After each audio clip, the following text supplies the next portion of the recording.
LeBron James is here. Big game smiley. Of course, we have to start it off the right way, and my kids and my nieces and nephews are going to kill me for asking you this question, but this is your 21st season, and one of the things they wanted me to ask you was, 21, can you do something for me? Yeah, see, he knew. Big game. He knew.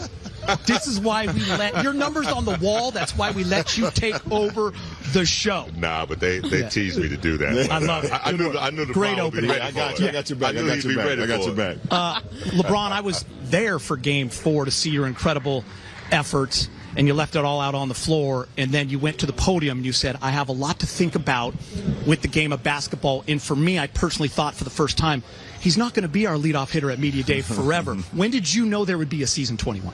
I think the summer, being around my boys once again, getting an opportunity to, see Bronny continue to develop his game, and also being around Bryce too in his AAU circuit. Being with them, they always give me inspiration. And then, to be honest, if I want to keep it all the way real, the job that Coach Ham and Rob did with the acquisitions that we got coming in, that kind of inspired me too. That made me come back. Yeah, I feel like we got a really good team. They did a great job in the summer of being able to re-sign some of the guys that we already had here with the camaraderie and the chemistry that we had, and then bringing on some younger, athletic guys that's really hungry. So I'm excited about that too. But definitely had to sit down with my family and talk about what's most important, obviously. And but the game of basketball still was still burning, inside, and I'm happy to be back for my 21st season. You want me to go? Got it? All right, let's do it. Believe it or not, and you know this, you're a historian of the game, you're not the first to reach season 21. There are 5 others before you. So before we dive into that, little trivia. Can you name the other 5? 5, Dirk, Kevin Garnett, Kevin Willis. Ooh, yeah. Ooh, that's good. Robert Parrish. Yep. 21. And one made it 1 year longer. Most recent. Most recent. You know. I know this? Yes, you know this. Vince Carter? Yes. Oh, okay. Vince Carter. Okay, yeah, Vince Carter. Okay. His mind is sharp, ladies and gentlemen. It's still sharp. It was a good test, right? The Parrish poll was nice, and the Willis poll. So, obviously, you see the list right here, but you think about that, your mind is sharp, keeping up with the youth. Mm-hmm. How have you been able to do it? I think it all starts with the mind, obviously. The mind controls everything, and I think, being able to just try to keep my mind fresh, and it allows my body to kind of falls after that, and then able to, continue to step into the gym and continue to prepare myself for another season. I feel like I had a heck of a summer. Was able to get my foot back to where I was before the injury last year. Was able to recalibrate, get my mind back, as far as my game and things of that nature. So, feeling pretty good right now going into, into training camp, and obviously it's a process, and I want to continue to build up everything that I've been doing throughout the summer, but feel pretty good going into tomorrow. Chemistry and cohesiveness doesn't happen overnight. It takes months, sometimes years. You guys have developed that. Yeah. And, what you came up with last year was, none of us believe in moral victories or moral seasons, but I felt really optimistic about last year. Talk about what you gained from losing together. One thing that we haven't had in quite a few seasons since I've been here is pretty much a returning team. We've had a lot of turnover since our championship run in 2020, and obviously the injuries kind of hit us bad after that 2020 season, finishing in pretty much late August and then having to start right back up in December after the COVID year and the stoppage of the season, and then in the bubble, and then coming back 2 months later, it hit us pretty bad. And then that following season, we started to have a lot of turnover with acquisitions or whatever the case may be. I feel really good, like you just said, Big Game, because this is the first season that we've able to return a lot of our core. Myself, Rui, D'Lo, AD, AR, Vando, we've able to return these guys and then add some guys that want to be a part of this too. So definitely damn sure not satisfied with the way we ended last year, but very optimistic about what we can carry on going into the season. LeBron, it's pretty cool for us to now call you the all-time leading scorer in the history of the NBA. But now you're going into year 21, and this is going to be a historic season as well. Allie just showed you the numbers. Guys averaging 7 points when they get to that point. How do you wrap your mind around you're going up to 40K points, you're going up to 67,000 minutes, and this is going to be another historic season for you? Yeah, I don't even think about it, honestly, until people make me think about it, where it's talked about every single day. Yeah, I've been able to just kind of stay focused on the job at hand. And my main focus on right now is how can we pick up where we left off? And I don't mean the loss. We just pick off where we left off as far as the chemistry, the camaraderie, how we were playing to finish off the season last year. And as the leader of the team, I have to make sure I demand that out of everybody, including myself, because I believe we can have a very special season. I think we had a very special end to the season after the trade deadline last year. But I've been a part of teams where from start to finish, we've had a special season, and I would like to try to duplicate that.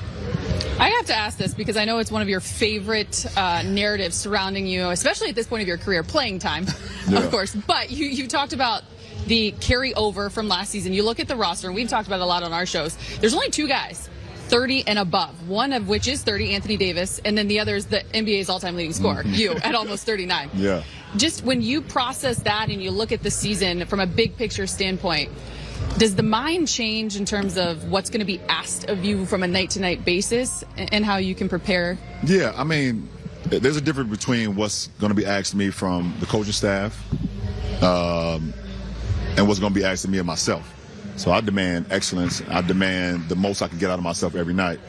Now, I understand the coaching staff and the medical team is going to demand me sometimes. They'd be like, we have enough horses in the stable that you can kind of just, take a little pause here. But at the end of the day, just my demeanor and the way the reason I've gotten to this point is because of my mindset. And but I understand, like you just said, we have 2 guys over 30, myself and AD. AD's in his prime, and we have so many guys that can just play complementary basketball and can be a star on any given night. Obviously, we know what AR is capable of. We know what D'Lo is capable of. We know what Rui is capable of. And myself and AD, we're going to do what we need to do to make sure we keep everything going too. So I am looking forward to seeing on a night-to-night basis what we got in store. We only have a couple more because time has come. So I got to ask you, did you see Jimmy Buckets this morning? did you see? Yeah, I have a cell phone and I have social media, so it came across my feed. It came across my feed, yeah. Your NFL picks, too. Like, if you're going to start going 11-2, I mean, we got to talk. Yeah. I'm at 11-2 right now. I could go 12-2 depending on the Seahawks and Giants game today. Okay. I actually could have been 12-1, but I'm a diehard Browns fan. You had to go with them. I understand, like, my heart picked the Browns. My real knowledge of the game, understanding the circumstances with Deshaun Watson being out with the injuries, I definitely would have probably picked Baltimore, but I can't do that. I feel like you love doing it, by the way. You love making these picks, right? Yeah. It's so much fun. Yeah. I can't wait for next Sunday. We can do NBA. We can do NFL with LeBron. Yeah. We do it all. He sees the soccer, future, by the way. My man. What's the kicks? Can we see the kicks? Oh, the kicks right here? What's the kicks? What do we They got? all right. Just something light. Just some retro, some LeBron 10 lows championship pack. 10 lows. Yeah. 10 lows championship pack. Yeah. By the way, I did have to say this before you go. This is crazy. When you entered the league, Allie knows what I'm going to go with. The babies that were being born are now drinking Lobos legally. Yes, they are. Yes, they are. And we got to make sure that all the babies that was born in 2003 when I came into the league get to your local liquor store. As soon as you turn go online and Lobos and get you some of that show. Get ready for the holidays. It's coming up in a couple months. That was my favorite stat. All of that. That's a hell of a stat right there. Right? Paris 2024. Will we see you're going you? to do that while he's leaving? Will we see you? GM/player. GM/player. I do not like the way. How we finished this summer. So we'll see. Good I'm job, excited Al. about it though. Good job. Gotta. It's not going to be as much fun, but you gotta go. You know that, right? You guys know I don't want to go to the rest of the media day today. You guys do this to me every year. You make me come here first. Lead off. It's like eating dessert first, and now I gotta go deal with the other people. But love you guys. All right, brother. Yes, sir. Absolutely. You guys are Let's awesome. go get him. Yes, sir. I hope we see him at next Big Game James. We just heard from LeBron, and truthfully, it always is so fun to have him lead off. I mean, he looks great. The mind looks great. It was interesting what he said, Big Game, what you can learn from a loss. He mentioned he loved that question from you, but also why he came back. A big part of that was the roster around him. Yeah, at his age, 21 years, it's a feeling as we get Rui coming. we'll pick up on that question with LeBron. But it's a feeling you have, especially when you have a young player like the gentleman to my left, Rui who will rejoining the Lakers. Yes. We're talking about one of the reasons that LeBron always wants to come back. And he said one of the reasons this year is because of the chemistry and the cohesiveness that you guys developed. And that was a big part of it. What's your thought on how that chemistry developed last year and what you guys were able to achieve given the start that you had? Yeah, like he just said, I came from, end of the June. I joined the team from end of June, January. But, it's been crazy. Like we talk about, I feel like we had a 3 different seasons. The first year, like when the season started, and then when the trade deadline, and the playoff, and each time, every game we waited our chemistry getting stronger and stronger. And you guys saw it in the playoff. We had a great chemistry. Of course we didn't. We ended up in the way that we want to be, but we felt like, okay, if we have a little bit more time, we can get it. So that's why we talk about it. We got to run it back, and look what happened. We hit back. Rui, we talked to a lot of fans, and this is truthful because we mentioned it a lot on our shows. Going into free agency, when we asked which Laker you want back, it was Austin Reaves and you. People wanted you back. Take us through the process to come back, and was there ever a doubt in your mind? No, that was of course, Lakers was my first option, and there's only one option. But you're a businessman. I didn't want to go any other team, but, this is this is the team, I like here, I was only here for 3 months, then I already, I really like here, so that's why, I talked to my agents about it, that's how I feel, and I was able to come back, so I'm so happy about it. Obviously, you get the deal done, and then it's straight to work. Darvin mentioned on Thursday to the media just how much you guys have been preparing this off season. One of which he mentioned you worked out alongside LeBron quite a bit. LeBron calls you his understudy. Having said that, first and foremost, what's it like to be able to work out alongside LBJ? Man, it's crazy. It's crazy. I just thought about you never really seen his workouts. Summer during the summer. So I was honored to join with him, his workouts, and to see little details, it's not only the basketball, just the weight room, what he does for his body care and all that, I was able to learn a lot of stuff from him, this summer. So that's the one thing, it's just you can't really price it, it's just I'm so happy about it, and that's gonna help my career. I feel like. At some point, you had a breakthrough. I mean, obviously, when you play with major stars, LeBron, AD, you defer a little bit because you're not used to the system yet. But at some point, you had a breakthrough, full of confidence, and I think when we began to see that, because we were in the studio, and I said, the brother has found that dog in him. You went to the hole, you stuck it on him, and I just want to know, what were you thinking about when you got to that? Obviously, you had to get comfortable with the system and new players. I think it started with the communication. I started talking to Brown. I started asking the question about him, AD, and of course, the Phil was the one connecting me and Brown, together. So, I want to shout out to Phil too. I watched a lot of film with him. Just to watch actually the basketball. His the Browns, AD, what they want to do, what they like to do, and I watch a lot. Off the court. So that actually helped me. And just each game. I just trying to adjust it and adjust, and it worked out. So yeah. Two-part question. You were incredible in the playoffs last year, as Big Game James mentioned.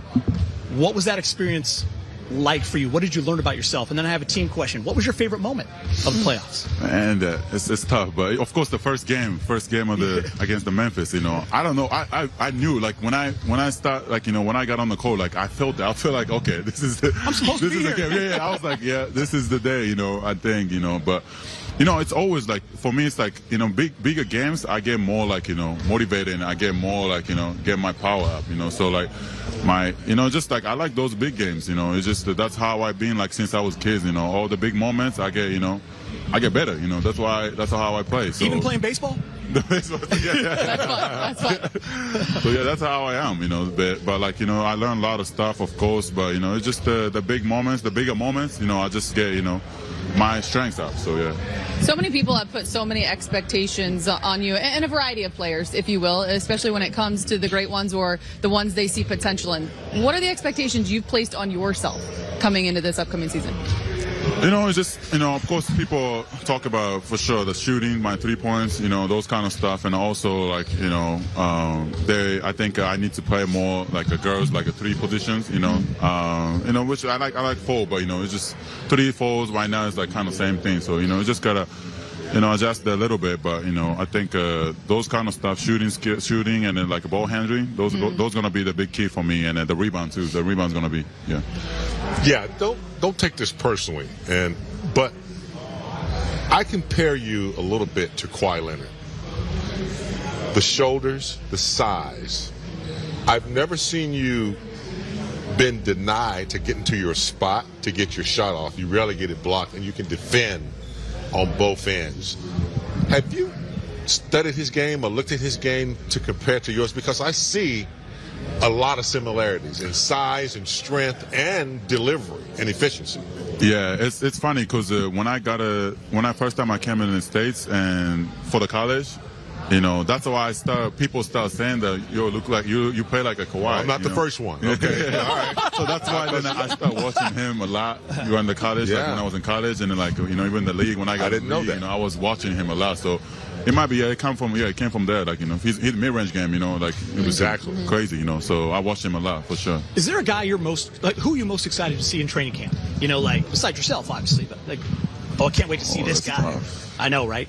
From our team, right? Like, yeah. I don't care about anybody else. Yeah, you're right. I mean, Austin, you know, he had a great summer, you know. I watched him, you know, a lot. And the FIBA is different, you know. I talked to him, too, a little bit about it. It's like FIBA game is, like, different. People think it's easier, but I'm not saying who's better or not, but, like, FIBA game is up there, you know. So, like, whatever he was doing was, like, it's great, you know. So, you know, he for sure, you know, he got better for sure since the, you know, playoffs, too. So, I'm excited to see him, you know. I think he got a little bigger, too, a little bit. I know, taller, maybe? I don't know. A little bit. He looks, I don't know what it is. A little bit, but yeah. More money. Yeah. He's got a bigger wallet. Yeah, so, yeah, I'm excited for him. Big game. I don't know if you saw this. His dog, Jake. I mean, when he signed that extension, I did. You know who the happiest in the room was? His dog, Jake. How's Jake? Jake. He's been good, And he threw out the first pitch. Yeah, I did too. Yeah, but he's great. You know, he loves LA, of course, the weather. You know, the whole thing. You know, yeah. It's just, you know, he's my literally son. You know, so you know. Aww. Dogs and Jake feel what the owners feel. Yeah. So when Rui got that big contract, the dog was like, "Oh yeah, we're good now, dog. I need a new pillow. I need a new dog house." Yeah. You know, he's happy now for sure. Did you like throwing out the first pitch because you're a baseball player? Yeah. No, How cool was that? I wanted to do it for a long Ravine. time. I don't think I'd never done it in my life. So that was the first time, and it was a big moment. So and the crowd was crazy. It was a Japanese night too. Yeah, so cool. Were you nervous? I was, it was surprisingly. Like when I walked in the mounds, like I was like, oh my god, this is actually, I'm here. Did you play in Japan? Baseball's I did huge. when I was little, when I was kids, when I was in elementary school, I did it. Yeah. So what, you know, if with the Japanese heritage or background, like people want to know, like, what is a cuisine and food that you like other than Japanese food? What is like your favorite Italian, you know, soul food? What's like? What do you get into? I like Italian for sure. I had about a similarity to Italian food and the Japanese food. So really? Yeah, Italian's like a really, like, you know, I like Italian, like I like African food, you know, I like you know, those like Caribbean food, like, you know, like any kind of food. Okay, now which one can you cook yourself? Oh, I can't. Nothing. Like me and no cook for me. No. All right. That's where the conversation comes to an end.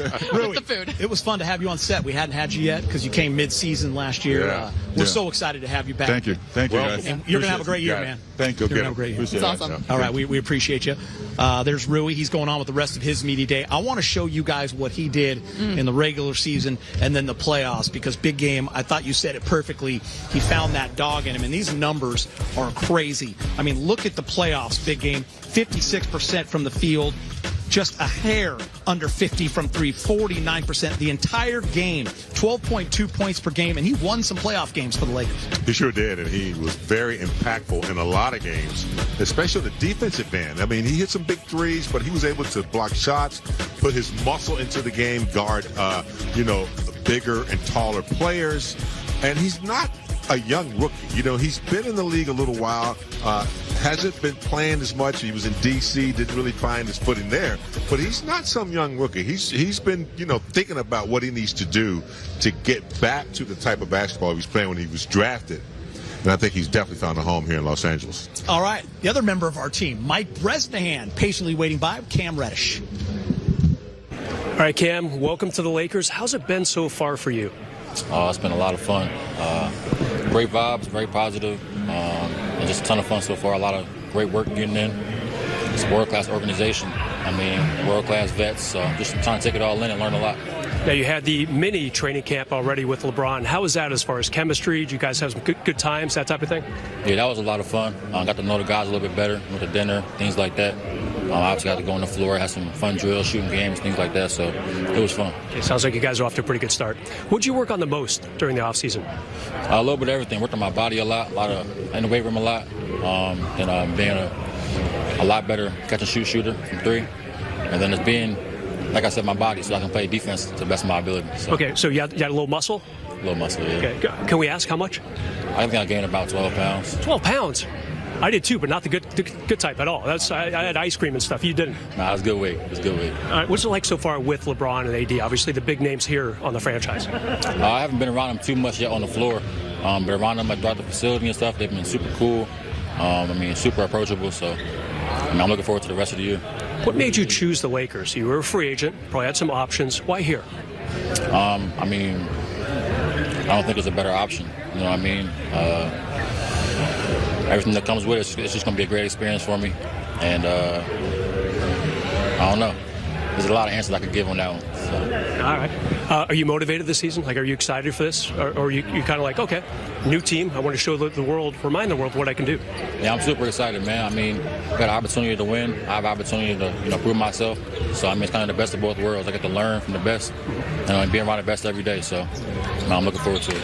Rob Pelinka had a press conference last week, and he mentioned the depth of this team being a really, really big selling point. This team's going to be pretty good, hopefully go pretty deep. Do you sense the good depth as well? Yeah, I agree. You can see it every day. When we're working out, everybody has a little bit of something to their game. So it's only going to make us better. And so training camp should be fun. Austin Reaves, he had a great end of the season, continued it on Team USA. How much have you seen from him so far? He was at USA most of the time, so I didn't really get too much chance to see him a lot like that. But he's been around. He claims he's a good golfer. How's your golf game? I'm not there yet. All right, good. So you and I will golf. It's a little different. It's the wallet is heavier. Okay. He bought some new clubs. Okay. Hillbilly Bogey, his TikTok is on fire. And I got to leave with this. I appreciate y'all. Yeah, That's all we need to talk about. That's we all don't have to talk and about by the anything way, else. I think you're happy Travis Kelce is taking a little shine off. For sure. Shout out him. Speaking of the bag, really quick, are the pregame fits going to be elevated this year? No. No offense to the It's going to be the Knights. same. I like it. Same? It's going to be the same. Oh, man. Sweats and Jordan 1, no big deal. Okay, Austin, there was so much talk around how much money you would get, how many teams would come after you. What was that process like for you that ended with you as a Laker? Yeah, it was sort of a stressful situation. I don't stress much, so it doesn't really take much for me to get stressed if I am. But, this was where we wanted to be the whole time. We wanted to be back in L.A., whatever it took. We wanted to be back here and try to win a championship. Obviously, with that being the first time I went through that, it was kind of fun, though, at the same time. Going through that experience. But like I said, at the end of the day, we wanted to be here and can't complain about, getting paid that amount of money for, playing a kid's sport. Yeah, you guys did a lot in building chemistry and cohesiveness and really sticking in there when there were a lot of doubters, a lot of injuries, the way you started. Talk about how chemistry and cohesiveness, losing with the team, had to do with your decision to come back. Yeah, I mean, I feel like in the past 2 years I've created really good relationships, front office, medical staff, weight staff, and obviously players, Brian AD, D-Lo, just creating that and feeling comfortable in a situation. The grass isn't always greener somewhere else, even if the money's a little better. There you go. But it was all about, being in a place where I felt comfortable, felt like I had an opportunity to, go win a championship and, get to go to war, every day with, guys that I genuinely like to be around. It was the weather, really, right? Hey, that was a big part of it. Golf, for sure. The traffic was not it, but the golf was. It played a factor. I will say, just speaking of that chemistry and the cohesion, when you think about this squad, you recently just said that you felt like you guys had the deepest team in the league. And I think AD just mentioned to the media over there, he feels like because of that carryover, you guys are already kind of rolling with a head start. What do you think realistically this team can accomplish this season? I think we can win a championship. You bring back a core that, made a really good run to the Western Conference Finals and fall short to the team that, won it all. You bring that back, but then on top of that, you add a lot of guys that, can, fill voids that we needed last year. And like I said, I feel like we have the most talented roster in the NBA, from 1 to 14, and I stand on that. So it'll be fun to really get to work, this week, tomorrow with these guys and see what we really can accomplish. Undrafted, coming to the Lakers, playing on the USA team. What's that experience like? And playing with other players, another coach, what kind of experience can you bring back to the Lakers having gone through that? Yeah, a lot. The experience was great. Obviously, we didn't finish the way we wanted to. Anytime you step on a court, you want to win. We fell short of doing that over there. But as far as just an opportunity to, play a different game, be around, basically all-stars, be around the Hall of Fame coach, Steve Kerr, Spo, and Ty Lue, and just seeing how they approach the game, things that they do, to get themselves ready mentally, what state they're in, to get, like I said, into games, I could take a little bit of that from everybody and just, try to apply what I think could help me. What aspect of your game do you think was unlocked with Team USA, and can it translate here to the Lakers?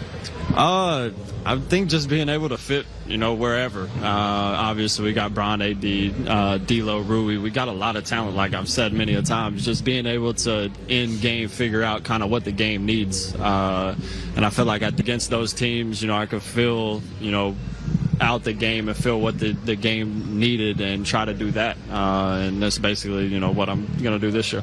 To take you back to the postseason just for a second, last year, I often get chills still watching that clip of you claiming I'm him in that first round. They often say players are made in the postseason. And Rob Pelinka saying on Thursday to the media that he feels you have that Mamba gene, which is the ultimate sign of respect. What do you think the postseason kind of showed you about your ceiling? A lot. It basically, that being my first real postseason game other than the playing game. Honestly, I didn't have a good first half, but nobody talks about that. I think I was 2 for 7 from the field.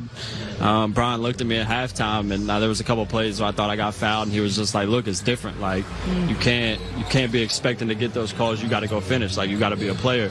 And just with how that game ended, basically there was a possession where someone got the rebound, threw it to Brian, and I was running the floor, and he was yelling at me to come back and get the ball. And the whole time, I don't know why, but like my mind just was like, why is LeBron giving me the ball right now? Wow. So I basically can't do anything that's not going to be good. Like, I got to get something good out of this possession. Went down, I think I hit a 3. It was like 7 possessions in a row. You navigated the offense. For sure. So the whole time in my head, I don't know what other people would be thinking about, but I was just thinking I can't make LeBron look dumb right now. Like, I got to go do something good. But the playoffs is fun, and that's what you dream about playing in. And obviously a hostile environment, Memphis, good team, and really just trying to raise your level of play to what the game provides. With your progression, Allie made a comment midseason that you were really working hard, and that your attitude was that you belonged in the NBA. That's the attitude you have to have. You know, you're going to have a target on your back now, you know, because you're not Austin Reaves, you know, the young undrafted player. You're now Austin Reaves, the USA player that played this summer, a big part of the Lakers, integral part of their success and what they do. So now on the scouting reports, how do you approach getting better and then preparing for the opposition? Because you know they're going to come at you. Yeah, for sure. I mean, you just got to lock yourself in the gym and have a mentality just to get better every day. Obviously knowing that you're going to move up on the scouting report, but the beautiful thing about what we have is we got a lot of guys that should be high on the scouting report. You can't just scout for 2 or 3 guys. You really got to scout for everybody on our team. So just having that, you know, that as well as along with, you know, what I feel like I'm capable of doing, you know, helps me because, you know, you don't have to really press and try to go, you know, prove what I already know myself. Like I can really just play the game the right way and do the right things. We got to let you go, but my last thing, I'm going off script here. If one was to go to your hometown, what must one do? There's nothing to do there. Well, you're inviting us next summer. Well, yeah, you can come. We'll figure out something fun to do. Favorite food. It's got to be a favorite food. You got my mom's cooking for sure. Okay, anything. She can cook. Okay. Yeah, she can cook. All right. For sure. By the way, the rest of the media day will not be this fun, but thank you. Appreciate y'all. AR. All right, that Lakers media day is rolling on. This is awesome. He's used to the big stage. He's used to the big stage because, he was shooting 38% from 3 in the playoffs. No big deal. He was going for 30 and a half minutes, 13 points per game, so he is used to the big stage. Listen, I know, Gabe, I want to start here. I know it was tough leaving Miami. They gave you your first 2-way contract. You mentioned the love you have for that city, for that fan base, for that franchise. But we're happy to have you here as a Laker, and so is Laker Nation. Have you felt that? Being here in Los Angeles? Absolutely, yeah. I felt it. You know, being from the West Coast, being able to come back home, it's been a warm welcome. You know, obviously my time in Miami was great. I'm thankful for them, but, you know, I'm just looking forward to this new chapter. We got to ask, how's our guy Tough Juice? He's doing well, man. That's my guy. That's my guy. He's doing well. So, what's the mentality like? You know, you play for Miami. You're coming to a pretty good, successful organization. What's the mentality coming in for a player like you who's going to have a major impact on what this team does, whether you start or whether you come off the bench? Yeah, I mean, I'm just looking forward to competing, to put on these threads and go out there and competing and representing this organization and this city. You know what I mean? And we play to win the game, so I want to do everything I can to help my team win, and I'm just looking forward to those opportunities. To that point, obviously so much is said, and respectfully so, about the Heat culture. Being a part of that, how does that help you translate into a squad that is carrying over a big piece of their core, of course, but as you try to complement that and pick up where they kind of left off? Yeah, I think that culture was great for me, especially early in my career, helped me set a lot of great habits and rituals and so forth, and I'm looking forward to bringing what I accomplished in Miami and what I did there to the Lakers and helping them try to get over this hump. You know, some of that culture, Miami culture, started here in LA with Pat Riley. Good point, big game. I knew it grew a little bit, so he's coming to it's like, you know, another home, back home. It feels like home, I'll tell you that much. Did you see Jimmy Buckets today? I did. Did you see your boy today? I did. I texted him about the hair, you know what I mean? He's trolling a little bit, but I'm glad he's having a little fun on media day. You know, your journey has been really cool to see growing up in Stockton, UCSB, undrafted, to then being such a big part of a run to the NBA Finals. How has that all shaped you as a player? Oh, man, I'm blessed. I'm blessed beyond belief. You know, I'm grateful for the opportunities I've had and to take advantage of them. And I'm just looking forward to continue that going now and here with the Lakers. You mentioned it. You'll do whatever. You'll wear whatever hat is necessary to help this team win. The mini camp that you guys held, I know it's early and there's still a lot to be seen and developed with this squad as a whole, but where do you see yourself kind of impacting early? I mean, I think it'll be different every night, like you mentioned. Yeah. Like, this team will need something different to win each game, and sometimes it may be being more of a cheerleader, sometimes it may be having more of an explosive offensive night, or just being a defensive focus that night. So whatever the case may be, I'm just looking to fill in the gap and help this team win. Just being an operator on the floor. We watched you in Miami. You were, you know, like the quarterback. You knew how to get people engaged. What do you see with the Lakers? You know, we got LeBron, AD. We got a lot of weapons here. Absolutely. And you can score yourself. So how do you see injecting that type of knowledge of knowing how to run a team on the court like you've done in the past? Yeah, man, you mentioned it. You hit it around the head. We have a number of guys that can score the ball. Very talented group. So, I mean, I think that part makes my job almost easier. You know, if I'm out here trying to facilitate, I got a number of weapons all over the place. And it's just playing basketball the right way. I think a lot of that will happen organically and naturally. And I'm just looking forward to, you know, spending more time with my teammates on the court. When you come to a new team like this, but it's a team that was together and made a run to the Western Conference Finals, at least when it comes to the core, right. How important is training camp for you to get to know how guys play, how they like it, how they want the ball, all that stuff? Yeah, well, I think it's huge. Anytime you can spend with your teammates, I think shows at the end of the day. You know, that continuity, that camaraderie, it always ends up showing. You know, you guys sit up here and say, that team just looks so connected. You know what I mean? And it's not by accident. You know, you can't fake the funk on that. And it shows when it comes crunch time.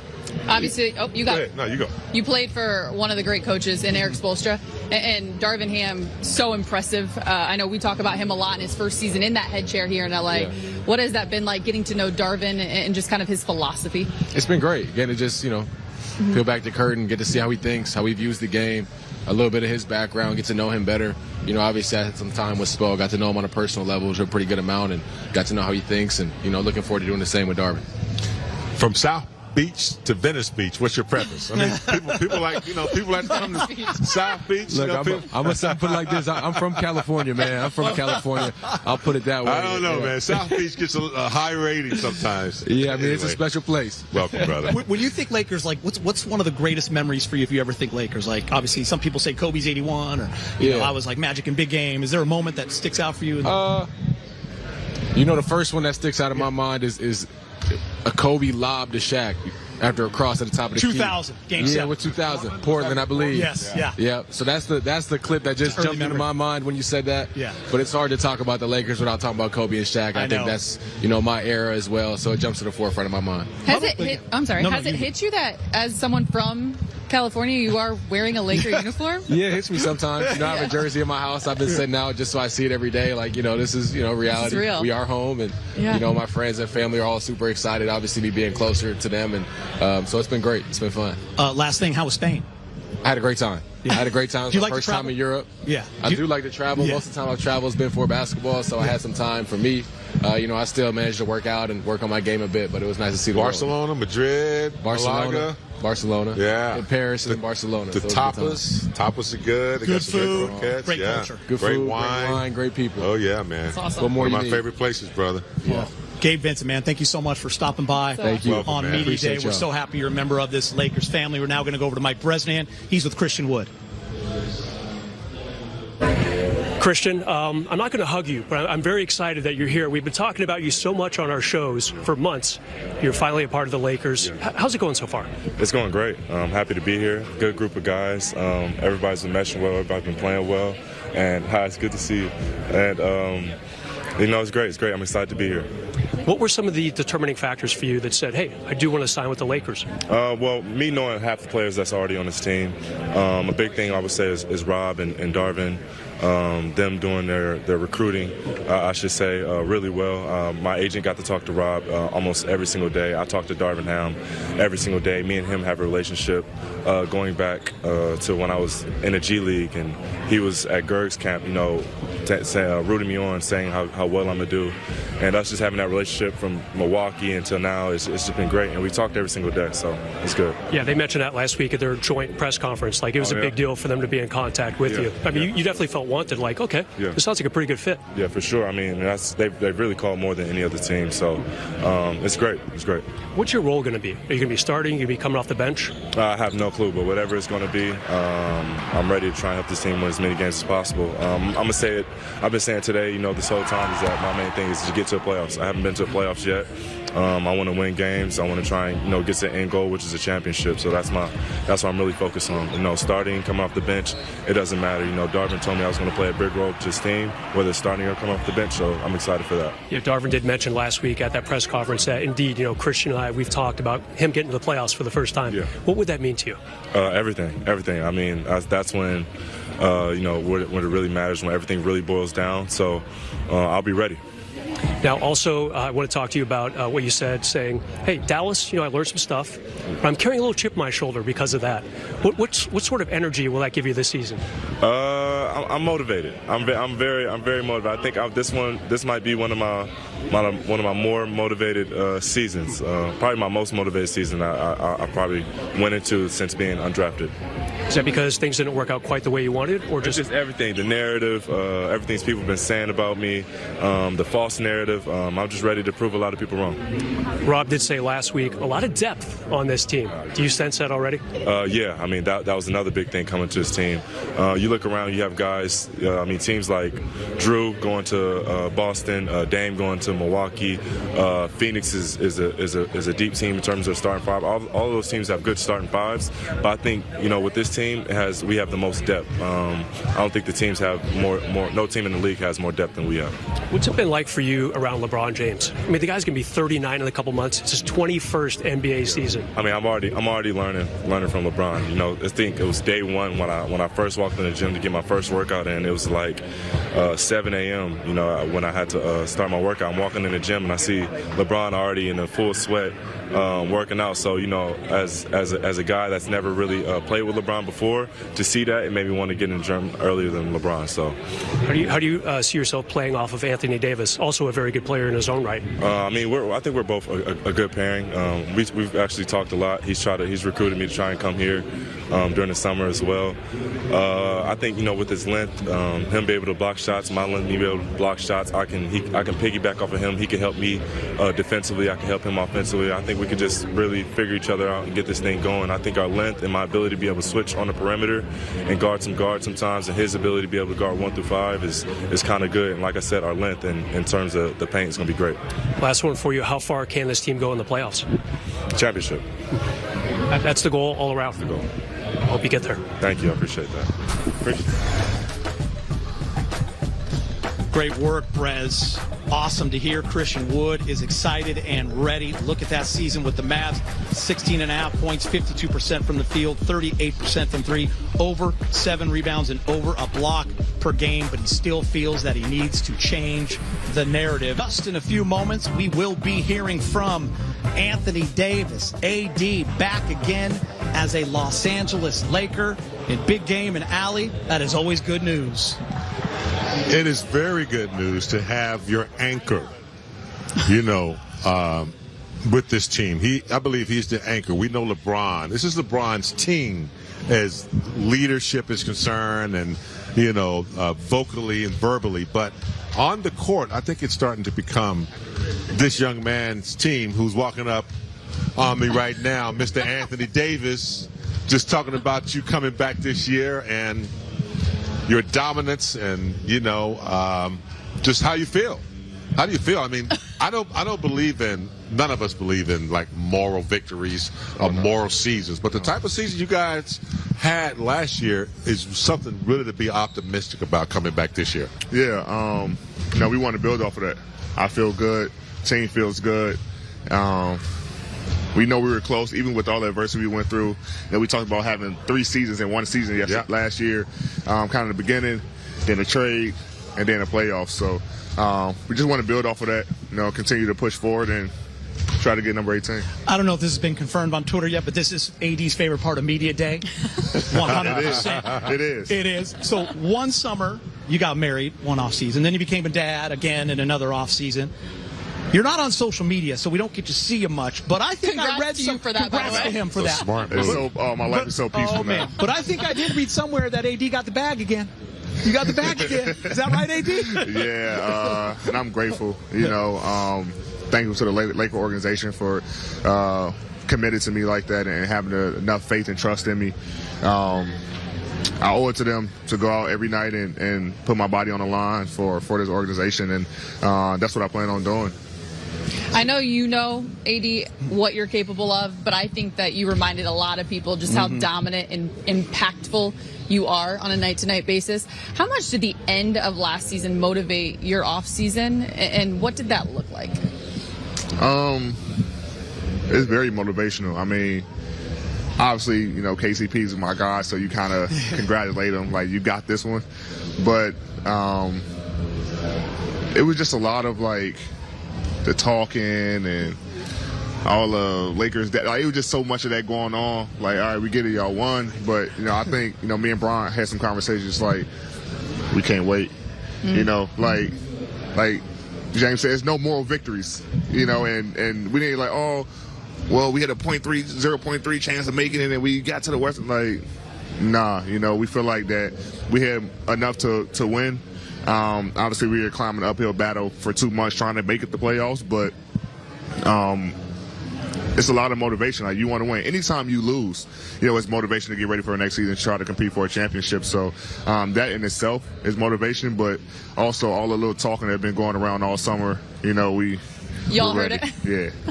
And I'm not on social media, and I heard it. So. Yeah, you don't have to be on social media. You just need to be at the grocery store or something like that. You know, Giddy, you're talking about the money bag. I was thinking about the punching bag. 'Cause I saw the brother, you know, he was getting into some serious Big game, you saw that. boxing. Yes, I did. Yeah. How's that working out? Because I know every year you always go to the gym and try to improve and get better and better. What's that been like this summer? Yeah, it's been great. Not only boxing, I did some MMA stuff. You know, just trying to, I mean, just help with little things, your core, your balance, stability, just things like that. Just try to switch it up and bring something new to the game each year to help the Lakers, you know, win a championship. You know, just trying to take that extra step to make sure I'm prepared and do my part. You mentioned, you know, what you guys went through this year. Ran out of time. It seems like it was an uphill battle. Talk about what building that chemistry together and then losing together. Yeah. How strong can that be coming back? We still have our core, you know, besides Dennis. Congrats to him. But having that core is everything. You know, that stability, that consistency, and that cohesiveness, and we didn't have that. You know, like I said, we had one team, then got traded. We had to trade as another team, and no practice really, because towards the end of the season you really don't practice, and we're trying to build that, you know, cohesiveness and that togetherness, and we had to figure it out during games. So now we get a full training camp with a group that, you know, bringing the core guys back and having some great pieces around us that we feel like going into the season will be really good. Austin Reaves recently came out and said that the way you were shooting the ball at the mini camp, it basically makes you unguardable.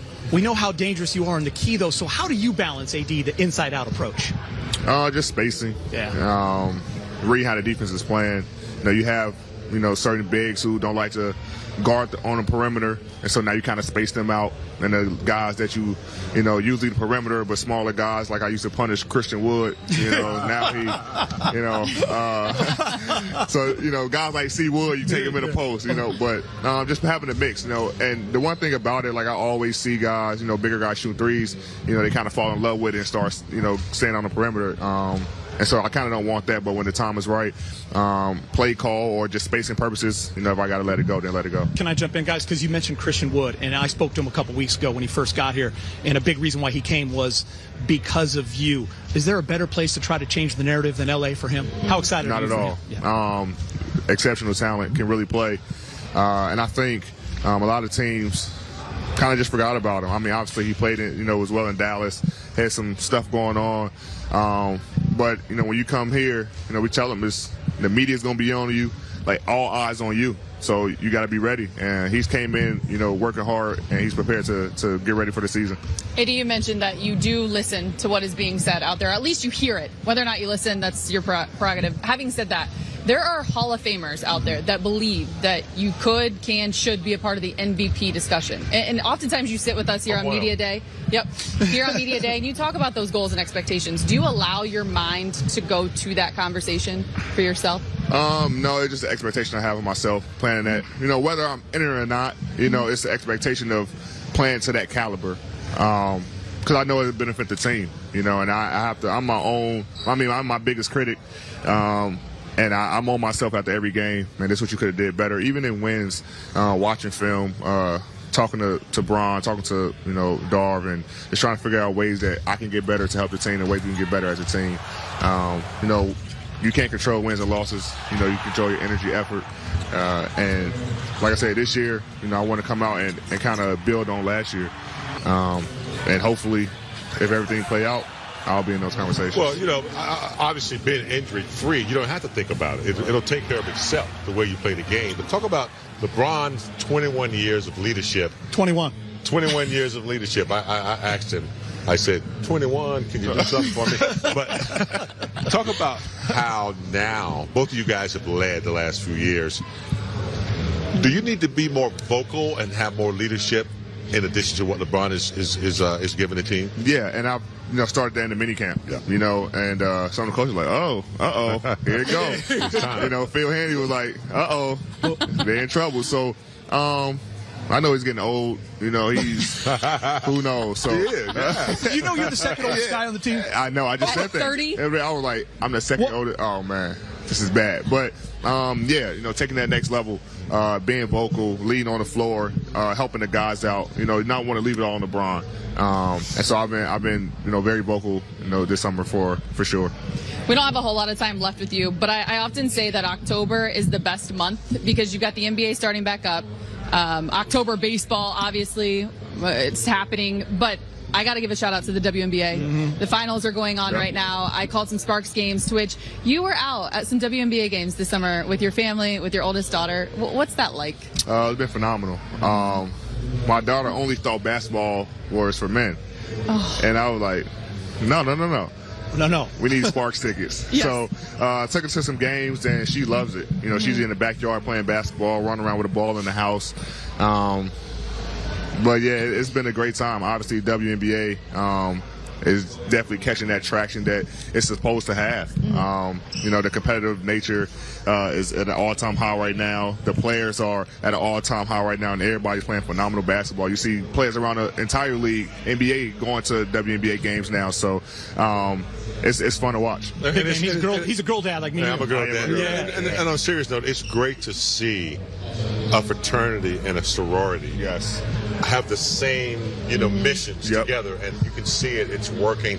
And I really thank you guys for the support that you've given them, but we got some great women in the WNBA. I didn't want to mention the NFL because I'm not sure how he well, I mean, his guy Aaron Rodgers got hurt, and Jordan Love's filling in nicely. The Bears are terrible. Oh, that's right. He's a Green Bay fan. I forgot about that. I am a Packers fan. I got a lot of texts about Aaron Rodgers.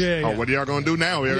Said, guys, listen, I am still a Packers fan. Yes. But I was cheering for the Jets. I had two team, AFC, NFC team now. So, but yeah, man, shout out to the Packers. Go Pack, go. No pressure. KD confirmed at his media day he's going to Paris 2024. Just so you know, you'll be getting that question.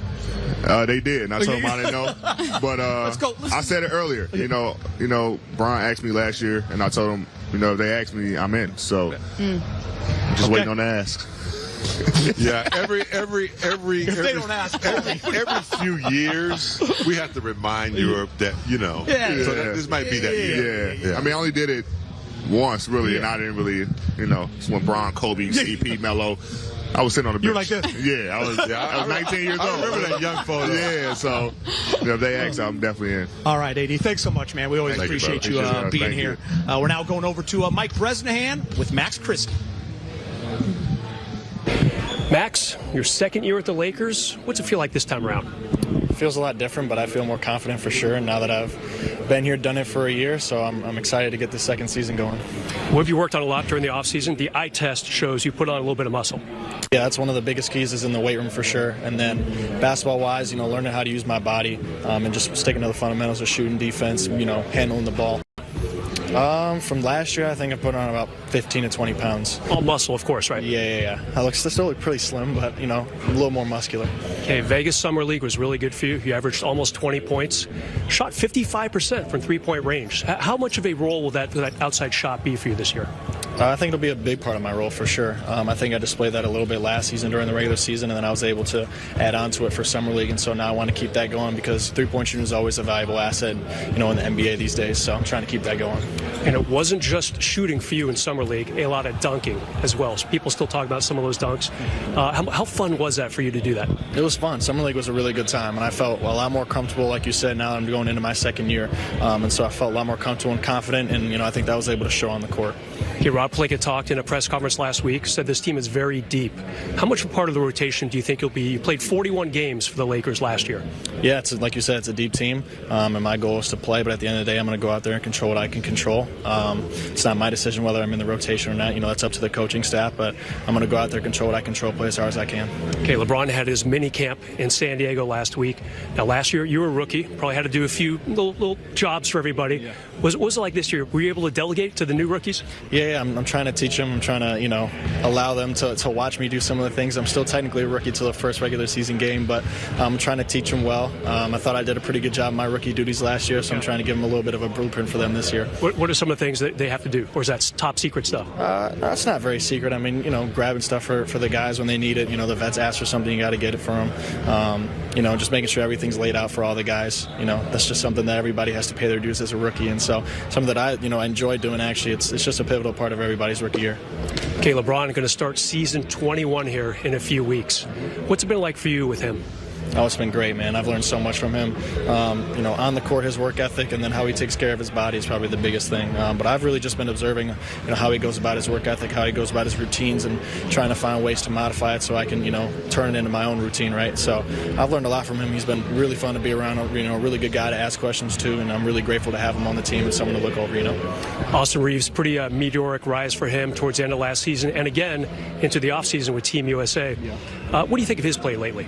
Oh, he was great. I mean, I watched a lot of the games for him, when he was playing with Team USA, and he looked really, really good. He looked comfortable. He looked confident. He looked like Austin that we all know, right? So I'm looking forward to watching him play this year. I'm going to be right by his side, hopefully, as a two-guard with him. And so, we'll have it with, we'll be in it together, and I'll support him. Hopefully he'll support me, and, I think I saw just about everything, so You really did. I'm extremely comfortable right now, but not satisfied. And I like so I thought last year was a huge learning experience, going through it with my eyes wide open. Thankful for our governor, Jeannie Buss, and a great partner like Rob Pelinka, who showed unbelievable support to me, to start the year.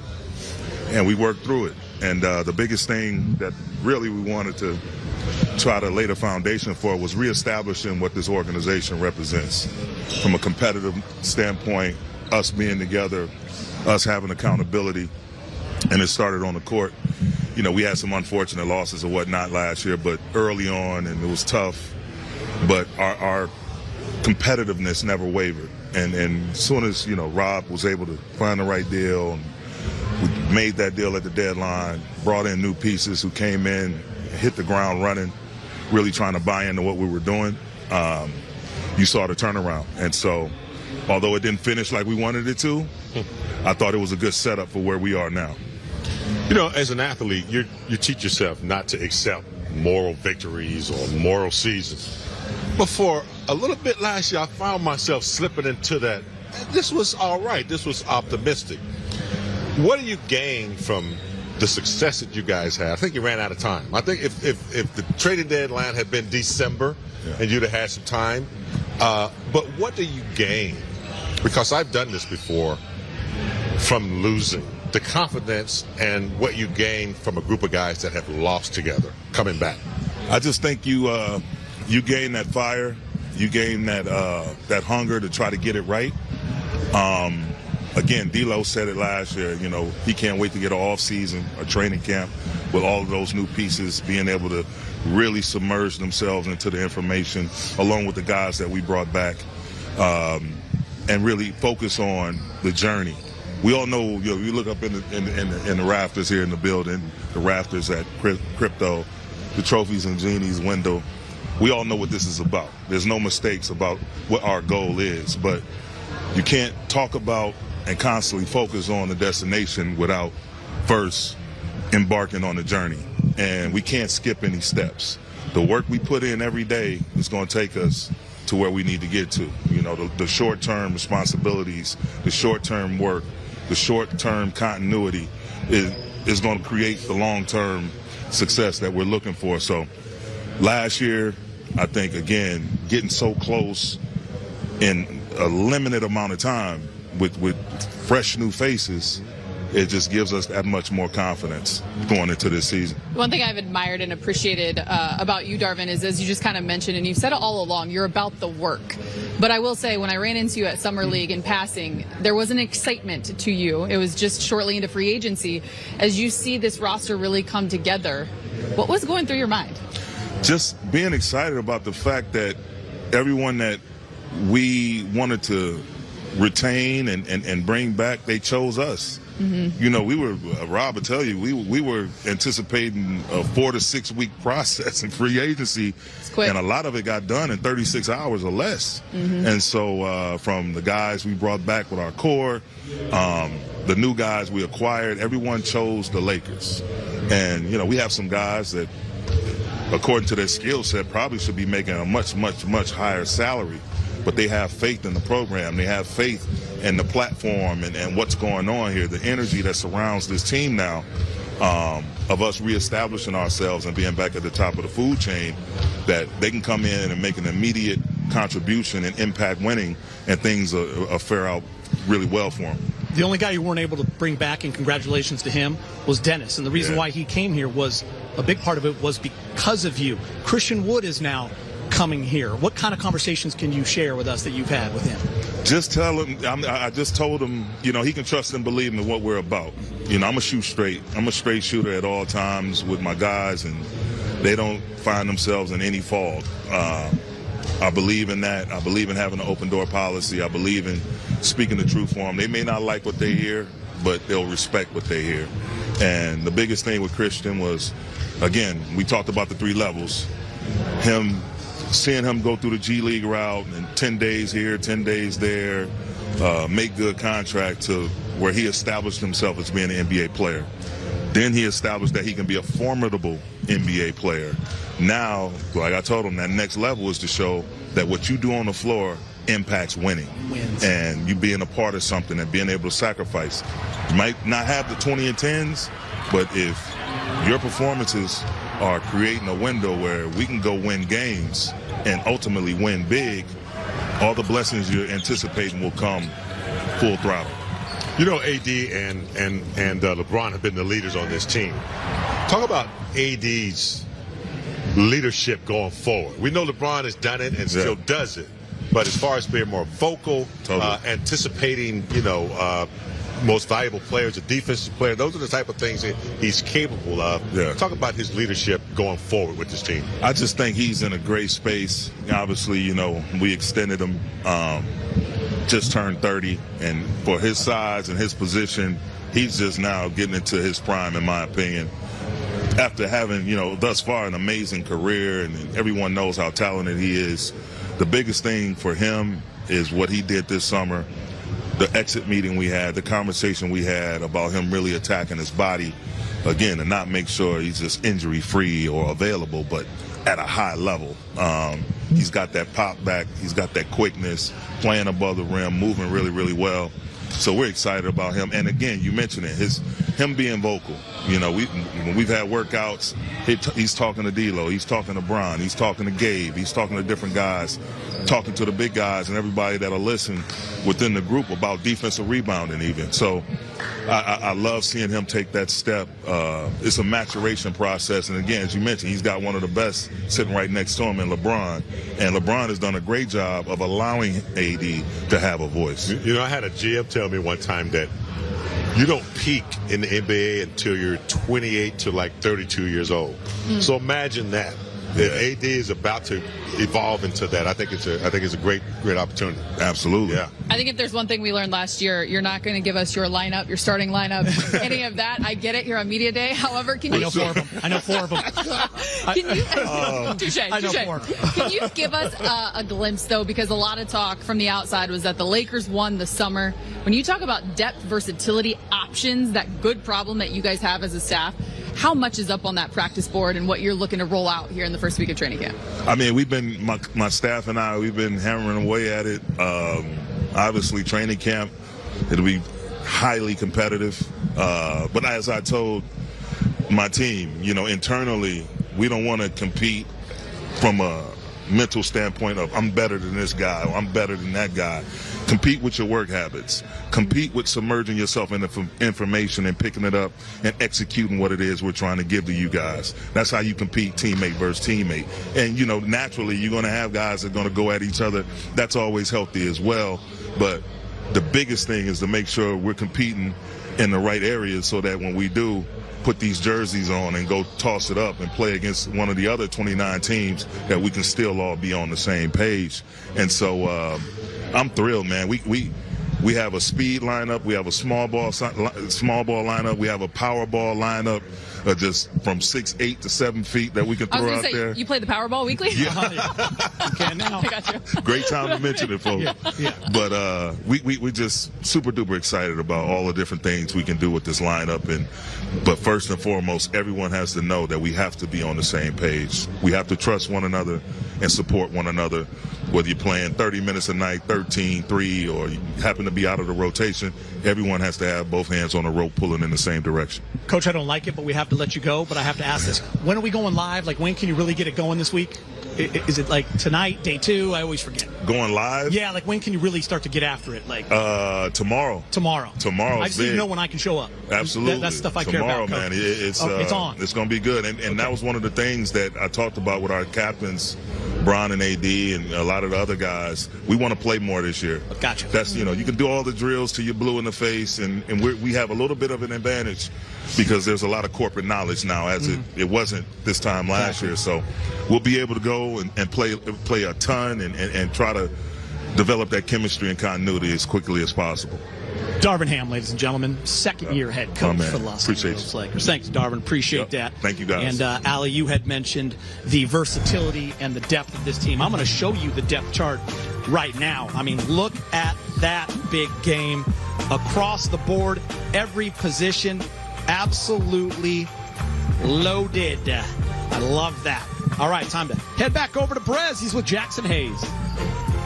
Jaxson, let me be one of the first to welcome you to the Lakers. How's it going so far for you? It's been great so far. Just getting used to meeting everyone around the facility, getting used to hanging around my new teammates and stuff. It's been really nice. Okay, now, I'm not a huge baseball fan, but I did see you threw out the first pitch at Dodger Stadium the other day. What was that like? It was awesome. That was my first time ever doing anything like that, so that was like really exciting. Yeah, it was dope. Me and Vando went out there. Yeah, I saw Vando's pitch too. Yours is better. Thank you. I totally agree with that. I told him that right after, but he had a good pitch for sure. Mine was definitely more of a line drive. His was kind of a lofty pitch. Yeah, if I was a hitter, I would have cracked it out of the park. Yours, mine would have been out the park too. No, I would have swung and missed personally. But a fun time, great way for you to kind of say hi to the people of LA. What made you choose coming to the Lakers when you were a free agent? Really just Coach Ham and Rob. They were really big on just me coming here and being able to actually play the type of basketball I like to play, like pick and roll, being able to run, and just bringing that energy to this team. They felt like I'd be able to do that. So I really like the fit here too. I feel like it would have been nice learning from AD and Ant, and then they told me we were going to sign another big, so I was like that. I like that because it would have just been me and the other big and Ant, and so I feel like here was the best decision for me. Yeah, in fact, they signed Christian Wood not too long ago. What are you expecting from him?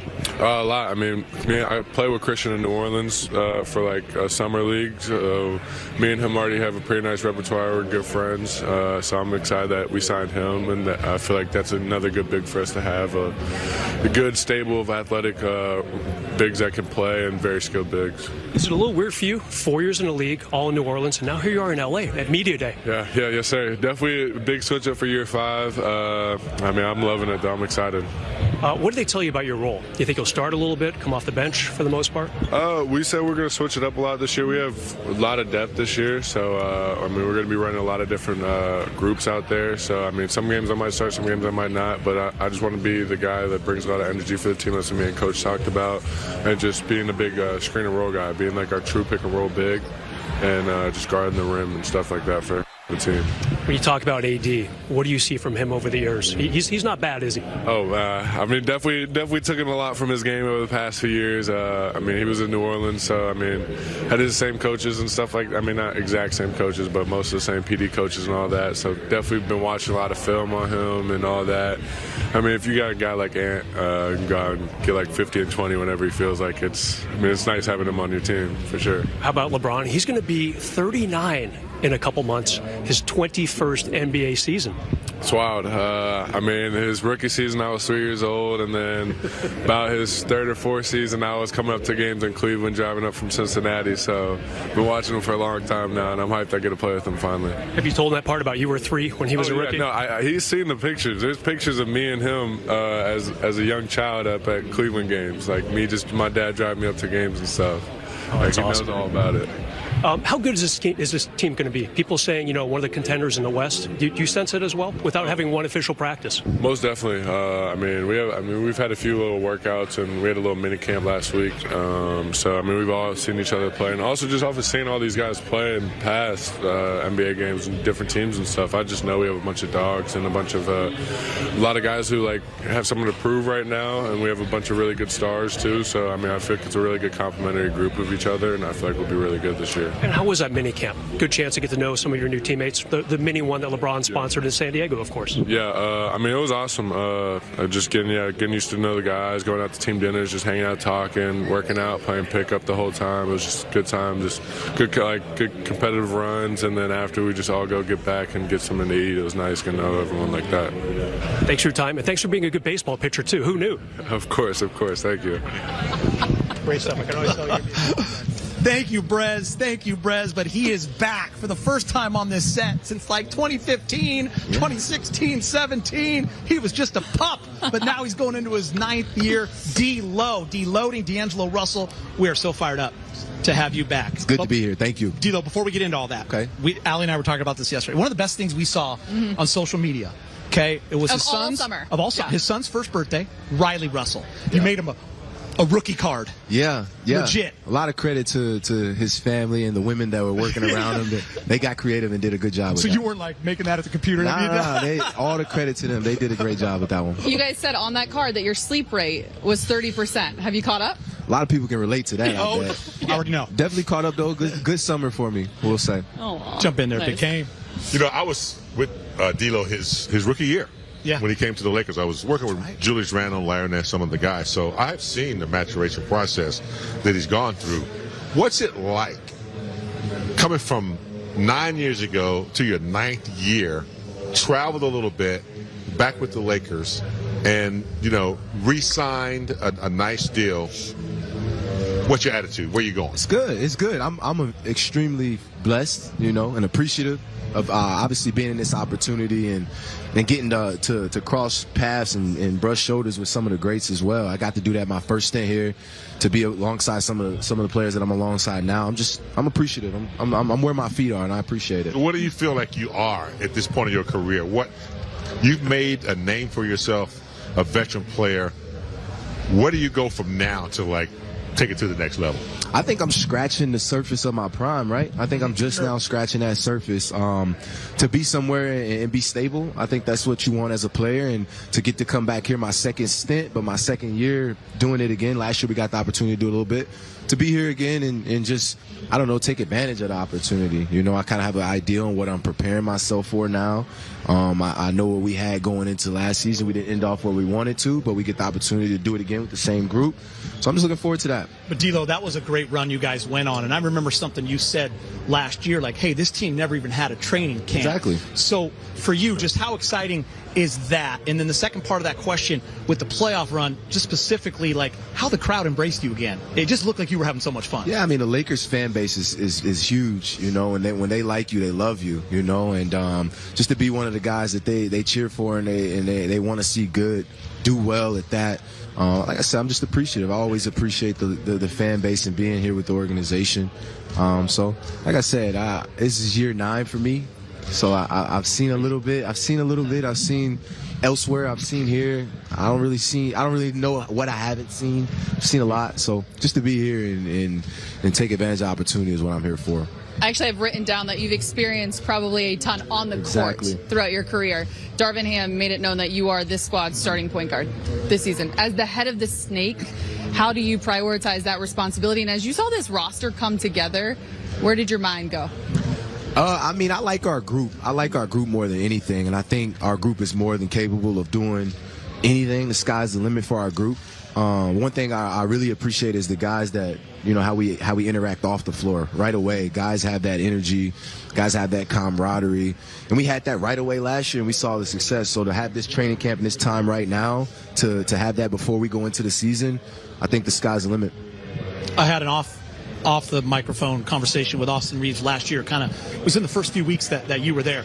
You guys complimented each other so well on the floor. I want you to take us kind of inside that and what it looks like heading into this year. And then also, I want to know if he's giving you any strokes yet, like how many strokes you get, because he said you can golf now.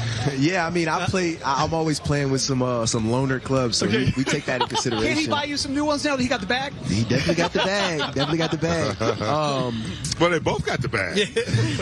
He's got a couple bags. This is like Listen, I'm trying to get another one. Oh, yeah. But it's coming. I forgot what you asked first. Just like how you guys compliment each other on the floor, like from the get-go. I appreciated his game right away from a distance, and then when I got to play with him, I respected his game even more. He's a guy that's obviously paved his way and worked his tail off to get to where he's at now, taking advantage of it full effect. But I noticed his killer in him right away, you know. When he was dominating the game, I seen his energy. When he wasn't dominating the game, maybe he didn't get opportunity to dominate the game, I saw his energy. And I noticed things like that. You know, those are guys you can go to war with for sure. You know, it's a three-headed monster from my perspective. I mean, you can handle the ball, you can shoot. You know, Gabe can handle, he can penetrate. And Austin, we've seen what he can do. That's going to be hard to compete with as I catch a cramp in my leg. Yeah. I think the league is adding value with versatility in guys and not just having one or two guys. You might have three. Multiple. Yeah, you might have 3 or 4 guys that are capable, and the more the better. You know, and I think our group this year, we got more guys that can dominate a game any given night, and it could be anybody's night. Oh, what a pro's pro, by the way. You good? I like what he did that. Down It's mid. still there, man. Way to be a pro, man. Way to hold it down. We've been asking everyone kind of their favorite moment of the playoffs. Of course, I remember your 3 threes in a row that kind of, you know, helped this team down. I think it was 8, and all of a sudden Lakers got the lead. That was against Memphis. But that series sticks out. Of course, your former team, the Warriors. Was there a favorite moment for you? See, I had a lot of different right? irony situations there. I mean, Memphis beat us last year, so for me to be a part of that and get the win, I was excited for that one. Like you said, the Warriors and doing what we did there. It was my first time in the Western Conference Final. That was a moment for me as well. Just winning. I think every game you got to grind out the win, and you can't really count it as a win until it's over. So just having that locked-in moment throughout the season, playing at the end of the season, you want to be on TV, you want to be trying to win at that time of the year. So just being there was good for me. We talked about the chemistry with you and Austin in the backcourt, but when you think about it from a standpoint of as 3 leaders, you, LeBron, and AD, how dominant, D'Lo, do you think the 3 of you can be in your own respective rights leading this team? I mean, when you got LeBron and AD alone, you know, I think they've gotten it done before in the past with what they've had, their supporting cast. But you know that recipe and formula works. So for me, I just want to be a guy that's going to be an energy around them, you know, on and off the floor. Be a guy that's just going to bring energy to the situation and be somebody that can help the supporting cast as well. D'Lo, he's going to be 39 this year. Is that crazy? That's goals. 21. 21 years. Won't you do something for You think me? he gets cramps at the table? Look, great shooter, but as a really good dime dropper as well. How excited are you to see the versatility and options that you have to go through? If you're coming down, you got a perimeter shooter if you need. You got a guy going for the lob. How excited is that for a point guard to see? Exactly. And you can score yourself. Exactly. As a point guard, you that's a luxury to have. You know, for myself, knowing that I can score the ball as well is just a balance. Trying to figure out that balance. The sooner, you know, I try to figure that part out and I figure it out, I think the success will kind of flow in. You know, the more I can kind of help guys be themselves, I think it allows me to fall into who I want to be as well. By the way, Ali, we want to show D'Lo this. I believe we got it here coming. Your rookie year on the set. Holy break it down for me. Young D'Lo, VC on deck. I look older back then.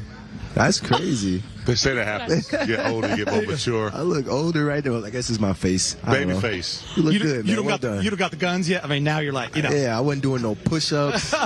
My diet probably wasn't the best, so I'm a professional now.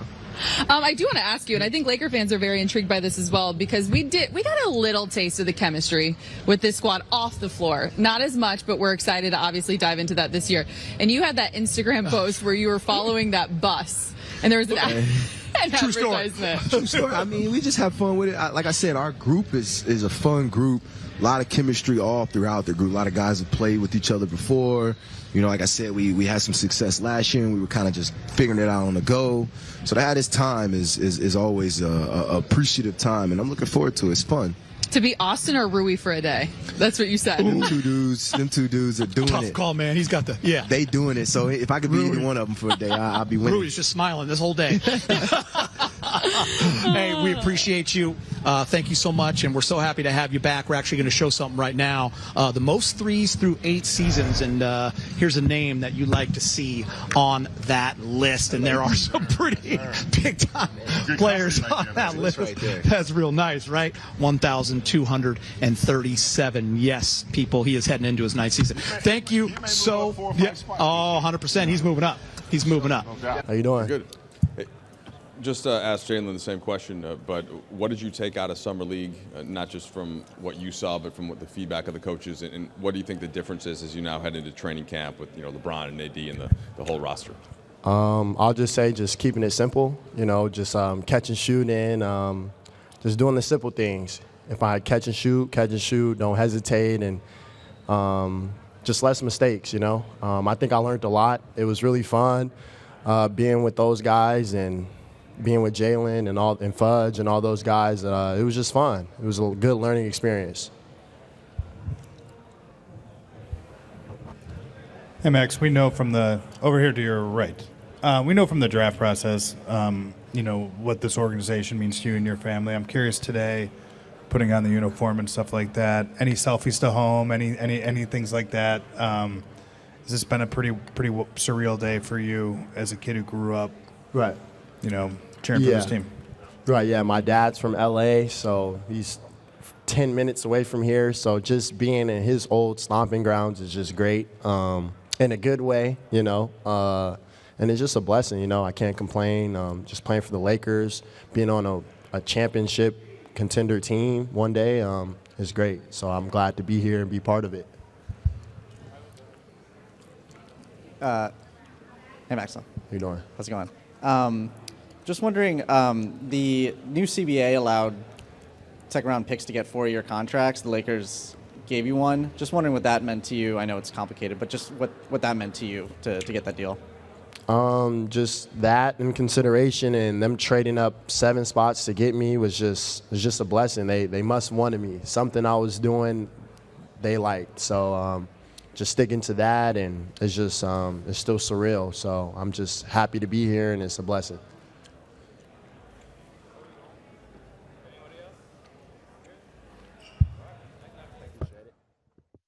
Jalen, how you doing? Doing great. How about yourself? Good.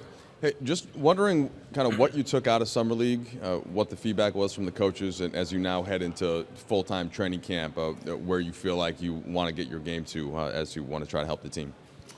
I think the main thing was just learning how to run a team and controlling guys that are, obviously older than me. But Summer League was fun. I think I got better every single game, learned a lot.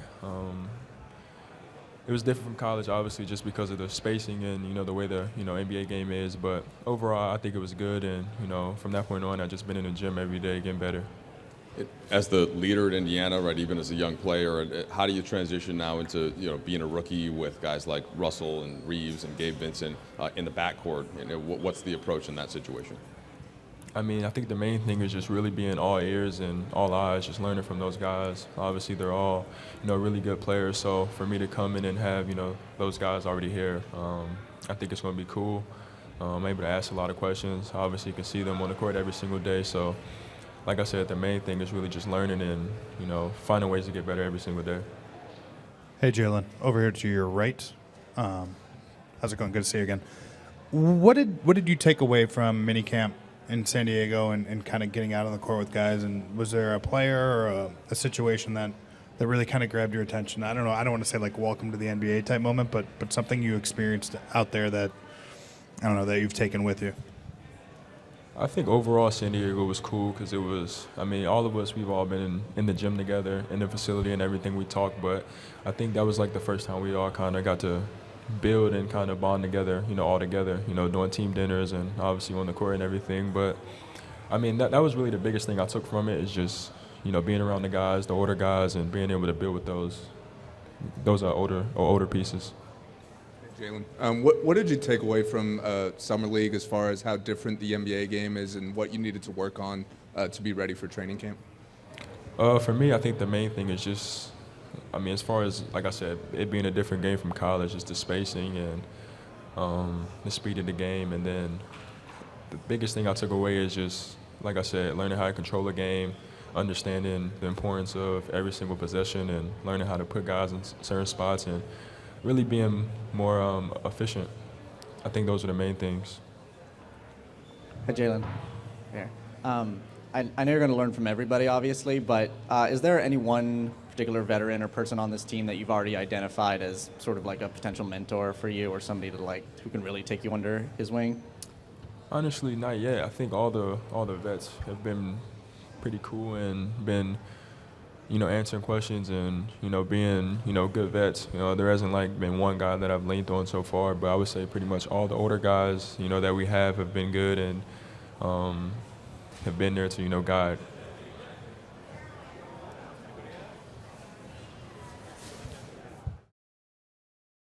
What's up, Max? How you doing? Good. Max, you mentioned over the summer just kind of the importance to you in trying to do everything you could to get into the rotation, to kind of take that next step. Can you just take us through the summer, your development, and how you see yourself competing on this roster for that regular spot? Yeah, I think over the summer it was just a bunch of work, to be honest.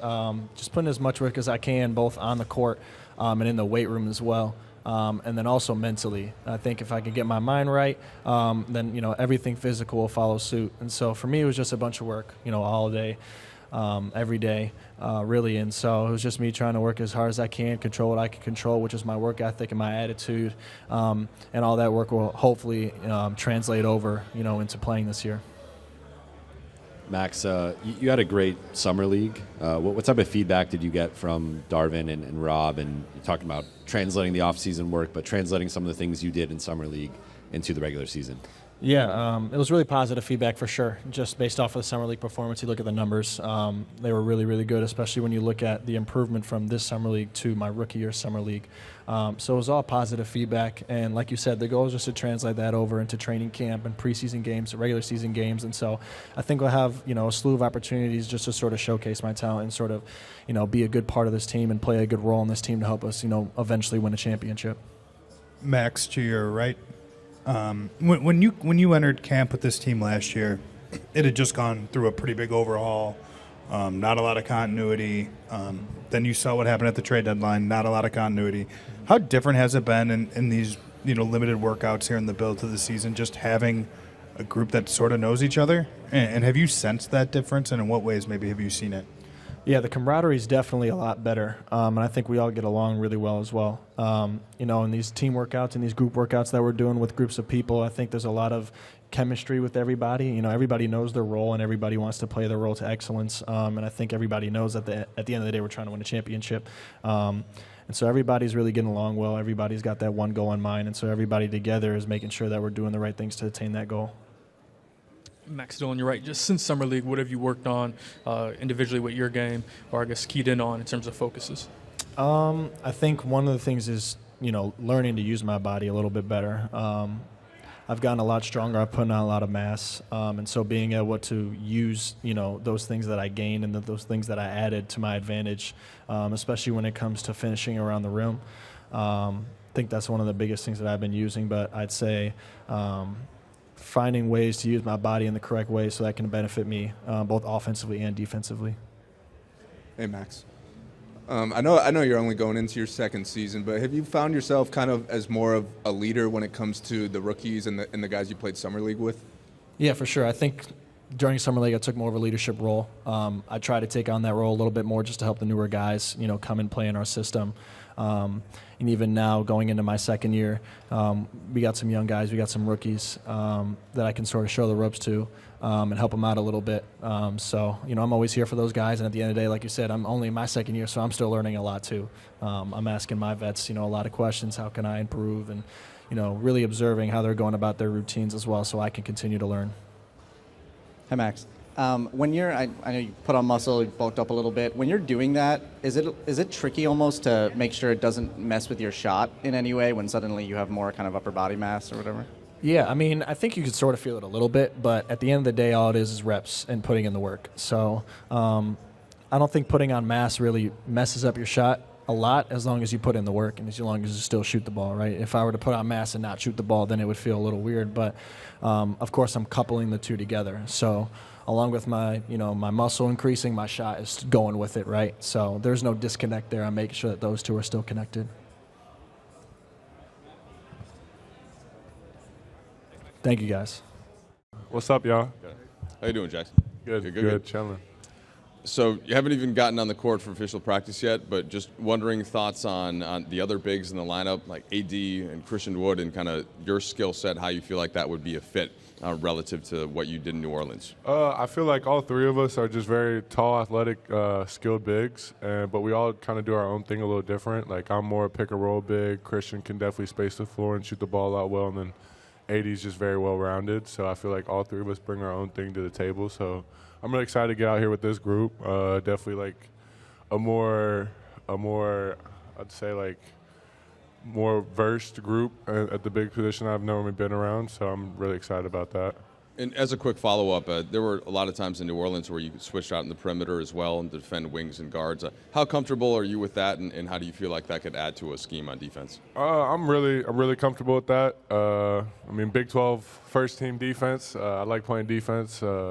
That's like something I really like to do. I mean, I don't mind switching on the guards. I don't mind having to guard the paint and block shots. So, I mean, I'm really cool with whatever Coach Ham has for that game. We've talked about switching up for different games this year, and so we've already kind of talked about that some. I'm just ready to do whatever he tells me to do. Hey, Jaxson. Dan White here with the Los Angeles Times. Why the Lakers? What was it about this situation that you liked best for yourself? Rob and Coach Ham they called me as soon as free agency started. They were telling me they wanted another big to complement with AD, and they were going to bring in 2 more bigs, and they wanted me to be one of those bigs.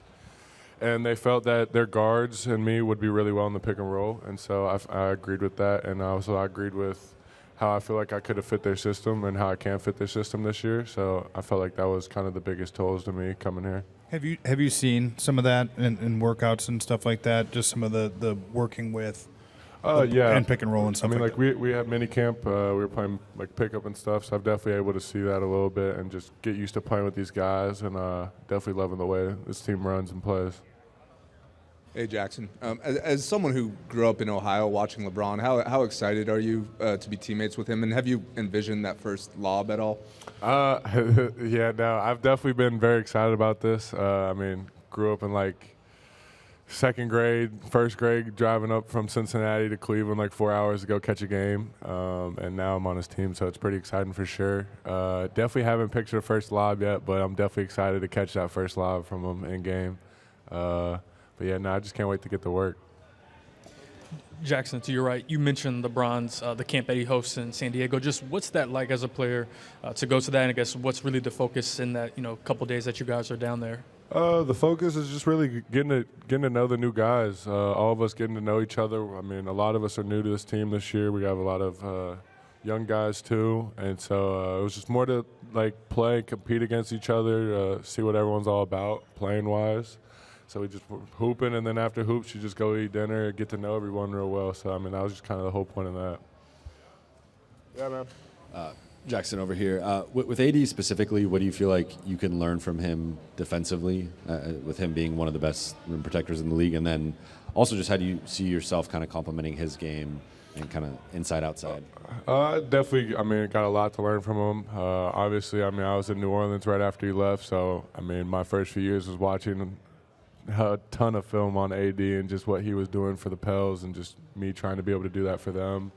And then we got a new coach, so we started switching everything. So, I mean, I'm excited just to learn straight from the source itself now and just kind of watch what he does and learn how he just plays the paint really well. And, yeah, I just can't wait. Jaxson, it's another Anthony question. He was in here earlier kind of talking about his responsibility as a leader. I was just wondering, how has he maybe helped you get acclimated here?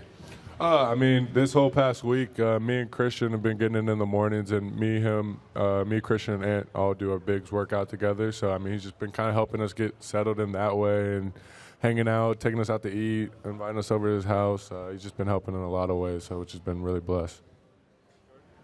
Jaxson right here. What's up, man? Good seeing you. You're only 23 years old. I don't think people honestly realize that. How do you feel like your game has grown, since you first got into the league? And then also, how do you feel like you're going to help this team as far as pace? You're really good at running the floor. How do you feel like you're going to help in those ways too? My game's definitely grown a lot since I got in the league. I was, 18 coming in the league, so I definitely had to learn a lot. And, I feel like I'm a lot smarter player. I can read the game a lot better. And then I feel like I can help this team a ton just with my pace because, obviously we have a few older guys. And so I feel like when I come in and when I'm in the game, I can just kind of speed up that pace and give the team a little spark it needs whenever, we could be running a little slow or something. Follow up on that right here. The team's weakness, one of the team's weaknesses last year was transition defense. How can you help in that way? I feel like I can help with that a lot because, like I said, I'm a big defensive guy and I like to run. And so I'm going to make sure I get back on defense every time. And, I remember playing the Lakers last year and that was a big key for us. It was attack their transition defense. And so I want to just make sure I can help with that and just getting back and settling up in the paint. So, people aren't just getting, fast break layups and stuff like that. We're good? Thank you, guys. Y'all have a good one. What's going on? How you doing, Cam? Good to go? How you doing? Good. Hey, could you just summarize what the last couple of years have been like for you heading into this opportunity now with the Lakers and kind of where you feel like you've come as a professional and how that might impact the way you play this year? Yeah, I feel like the last few years have been valuable. I learned a lot. I've been through all types of different things. It's been a roller coaster, but it's been fun. I've learned a lot, and I'm just looking forward to the future. And I'm just trying to stay present. And yeah. So. What do you feel like offense and defense are the best parts of your game that fit in with what this roster is surrounding LeBron and AD and the rest of the guys? I just think the ability to be versatile on both sides of the ball is a big part playing for the Lakers. Being able to shoot the three and also being able to drive and make plays. And then defensively is being able to guard all the positions, guards, bigs, whoever it may be. And I'm doing that to the best of my ability. Cam, to your right, Dan Whitekey with the Los Angeles Times. You touched on this a little bit about the things you've learned over these last couple of years. It's been hard to find consistent minutes. It's been hard to find a consistent role. Do you have an idea of what the pathway is here to impact this team and winning the things that you need to do? And is it maybe clearer in this situation than it's been in other ones for you? I'm not sure. You asking if my role is clear? Yeah, do you know what it's going to be, and do you know what do you think you need to do on this team to impact winning? I don't know what my role is, but whatever it is, I will do that, and I think I've learned that over the years. Just kind of just growing up in general, realizing that it's just not, I can't do what I want to do all the time. You know what I'm saying? So, then it's being impactful. I'm doing what I can do on both sides of the ball. Being a pest defensively and offensively, just being aggressive and assertive. So I feel like if I do those things, I'll be successful. Cam, over here to your left. The Lakers have had some success in recent years with younger perimeter guys on minimum contracts, and think of a guy like Malik Monk or Lonnie Walker. How much did that success that they've kind of had with those types of guys play a role with your potential role? If at all? For me, to be honest with you, I feel like everybody's journey is different. I feel like that's another thing that I've learned. And so, I didn't look into it too deeply, but I do think it's a great opportunity for myself, for my family, for the team. Honestly, I think we have a really deep team. So I'm just looking forward to, seeing what we can do as a group. to your right, with Darvin Ham and Rob Pelinka, when they were talking with you during free agency, just what were they emphasizing to you about what they were looking for from you, or what you need to work on to define that role for yourself? Well, definitely bringing that defensive presence, guarding the best players on the opposing team, and then being an offensive threat from all three, being able to score from all three levels. So I just got to make sure I'm being consistent, in my habits and things like that, to be able to show them.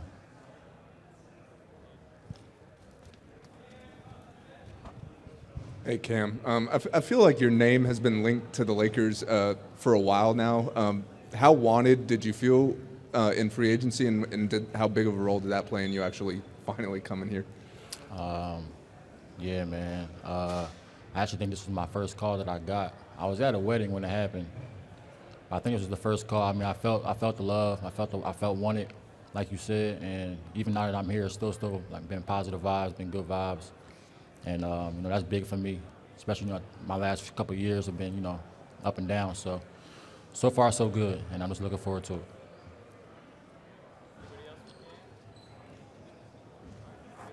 Appreciate it. How y'all doing? Hey, Taurean. Doing good. Over here on your left. What went into your decision to sign with the Lakers this offseason, and what do you see your potential role on this team being? Just really being around a lot of guys who want one goal in mind, and that's to win it all, and to be around that standard and to see it every day, feel it every day, and have to be about that every day. I think it's going to raise the level of how I carry myself, and not only the ball player I become, but the man I become as well. So just a good situation, great city, and who wouldn't want to be a Laker? Over here, Taurean. What was it like playing against AD and LeBron all those years, and what's it feel like now to be on their team? Playing against those guys is obviously a tough matchup. Obviously, impact players that you focus on going into the game. And I don't know what I am against LeBron or AD, but I think they've had their fair share of wins against me. And to be on the same team with them now, it just try to add on my dynamics to that I can bring to a team and help them be the best they could be, and see what happens. Taurean, kind of touching on that question, but even broader, with the Lakers last season, how have you seen them grow from, I guess, early last season to what you saw from in the playoffs and beyond? Yeah, well, they went through a lot last season as far as different dynamic of team. They made some transitions in the midway point as well, and they were still able to come together and get to the Western Conference Finals. So when you see that and you're able to put a good group together and keep them together, I think the sky's the limit. Hi, Taurean. Over here. Can you just talk about a little bit about your relationship with Darvin Ham, going back to, I guess, Atlanta, and what kind of factor he played in you coming here? Yes, Ham was my assistant coach my first 2 years in the league. Was big on my player development, along with Taylor, with Memphis right now, and they helped me get to kind of like the foundation that I needed to stay in the league. A lot of people get here, but it's pretty tough to stay here, and I don't think young guys realize that. So Ham was a big part of that, and I'm glad that I was able to sustain that relationship and keep a good rapport with him throughout my years, and everything comes full circle now. So I'm glad to have him as my head coach.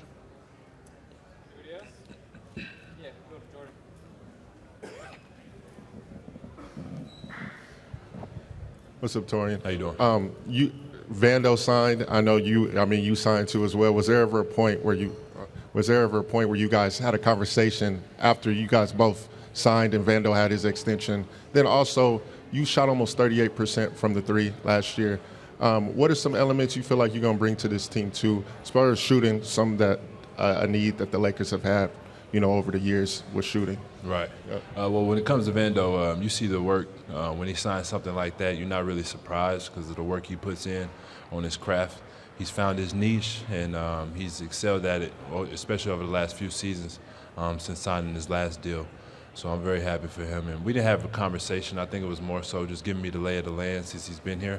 But I appreciate everything he's been able to do for me since being here. But to answer your second question, I plan to shoot the same, obviously. I have a lot of mechanics that I've gotten better over better at over the summer. So I plan to put those into use and hit that 40 clip like I've been trying to hit over the past few seasons.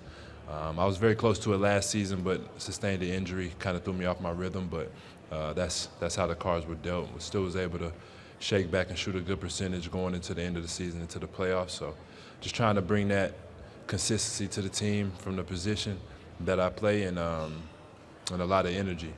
Get the fans going and try to get as many dubs as possible. Hey, Taurean, Dan White here with the LA Times. Welcome. What is it about finding a role in the NBA that's challenging for players? And you know, you were a guy who was first-round pick, scored the ball and stuff like that, but have kind of developed into a more versatile player. What was that? Was that difficult to kind of figure out what it was that you needed to do to stick? And I guess, when did it click? Man, it was difficult my first, I would say, 2-3 years, coming from being the quote-unquote guy at Baylor, and then having to come into what they call a 3-and-D situation. So I was fighting that a little bit as a young guy, but I think now, being who I am and knowing who I am, and also knowing the dynamic of team and what it means to be a team guy, that brings me to perfecting the three-point shot, being a cutter, being someone who can attack last-second shot clock, just being an all-around tool, and just trying to make things happen at all times while I'm on the floor. How's everybody doing? Doing well, thank you. Yeah, I'm on you. All right, sir. Cool. Hey, Gabe, so just coming off the finals and kind of how well you played, and I'm sure that you watched the Lakers against the Nuggets prior to that, where did you start to see how you fit into this specific group? And now that you've been here for a little bit, how do you feel like that is going to realize itself as training camp starts here? Yeah, I mean, I think I have a little bit of a versatile skill set. I think I can play make. I think I can shoot the ball, space the floor. I think I can defend. So a lot of it, I think, will be just filling in the gap of what's needed. You know, I think it might be something different every night. You know, I think my role may be in flux or may be in motion, but, you know, my role is to help this team win games at the end of the day. It's going to keep it that simple. Gabe, how you doing, man? Doing well, thank you. What made you choose the Lakers and not stay in Miami? You know, it seemed like it was the best fit overall. You know, I mean, everyone wants to point at the dollar figure. You know, I'd be lying if I said it didn't play a role. You know, I'm human just like everybody else. But, you know, I think there's a great opportunity here. I think there's a great opportunity for me, especially with the way our lineup has shaped out. I'm really excited, looking forward to the year and looking forward to what we can accomplish. Gabe, over here to your left. Gotcha. You played with a couple of offensive stars in Miami with Jimmy and Bam, but how do you feel like that experience will help inform how you fit next to guys like LeBron and AD, and just the types of shots that you're going to be getting with all the attention that they command defensively? Yeah, well, I mean, I think I've played with those guys that you mentioned that they can get into that mode where they can take over a game, and sometimes that can be off-putting to some other players. They don't really know how to respond, or I was open, and it's like, well, this guy has 40 points, so we're going to let him take that shot, and he's probably going to have 43 after he shoots it. So, you know, there's a little bit of a leeway with that, and understanding other talent as well and playing with other talent. So I think it helped prepare me for that, and I'm excited. Like you mentioned Bron and AD, but we have a number of talented guys here that can score the ball and do a number of things very well on the basketball floor. So I'm looking forward to complimenting each and every one of them and helping this team win. Gabe, kind of along those lines, what did you specifically like about this group, the part of the group that returned? Mm-hmm. And do you, in these workouts and stuff like that, have you seen signs of continuity within that group? You know, the LeBron, AD, Austin, Rui, those guys that were kind of on that conference finals team. For sure. I think you see it just today as we're walking around, the interactions that the players have. You could tell there's a sense of closeness, especially with this returning group. But in terms of what this roster has a little bit of everything. You know, we have length, we have size, we can space the floor, we can get out and run. You know, so it's a very attractive roster. It's a very attractive environment, and, you know, we're looking forward to it. How you doing? You're doing well, thank you. Just for you personally, this offseason, just what did you look to work on or improve to, I guess, help complement, you know, the guys you mentioned, LeBron, AD, for sure, so on and so forth? Oh, well, first and foremost, I took some time after the run, try to get my body right. It was a hell of a run for me, but my main focus has just been efficiency. We talked about all the talent that, I'll be sharing the court with and playing with. And, when shots come my way, I want to be efficient with them, not knowing how many they may be or whatever the case may be. When I shoot the ball, I want to score. So just trying to be efficient with my movements, making the right reads, getting into some film and so forth. What's up, Gabe? How you What's doing? up, my guy? Wanted to ask you, I looked the other day. I don't know if there's any active players from the Big West other than you.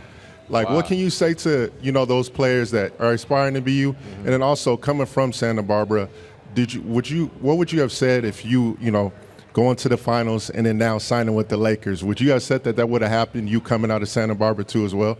I mean, I think I'd be lying to you if I said I knew that was going to happen. Some of my closest friends have even, confessed to me saying, we weren't sure if you'd actually make it or do it. So to the others in the Big West, I would just say keep going, keep pursuing your dream, keep working hard. You never know what could happen. It could be one game, it could be one practice, somebody sees you and now you're up or you get a hand or a nod going somewhere else. So just keep working. I'm excited for the opportunities that are ahead of me. I'm grateful for the ones that are behind me, and I'm just looking forward to what's next.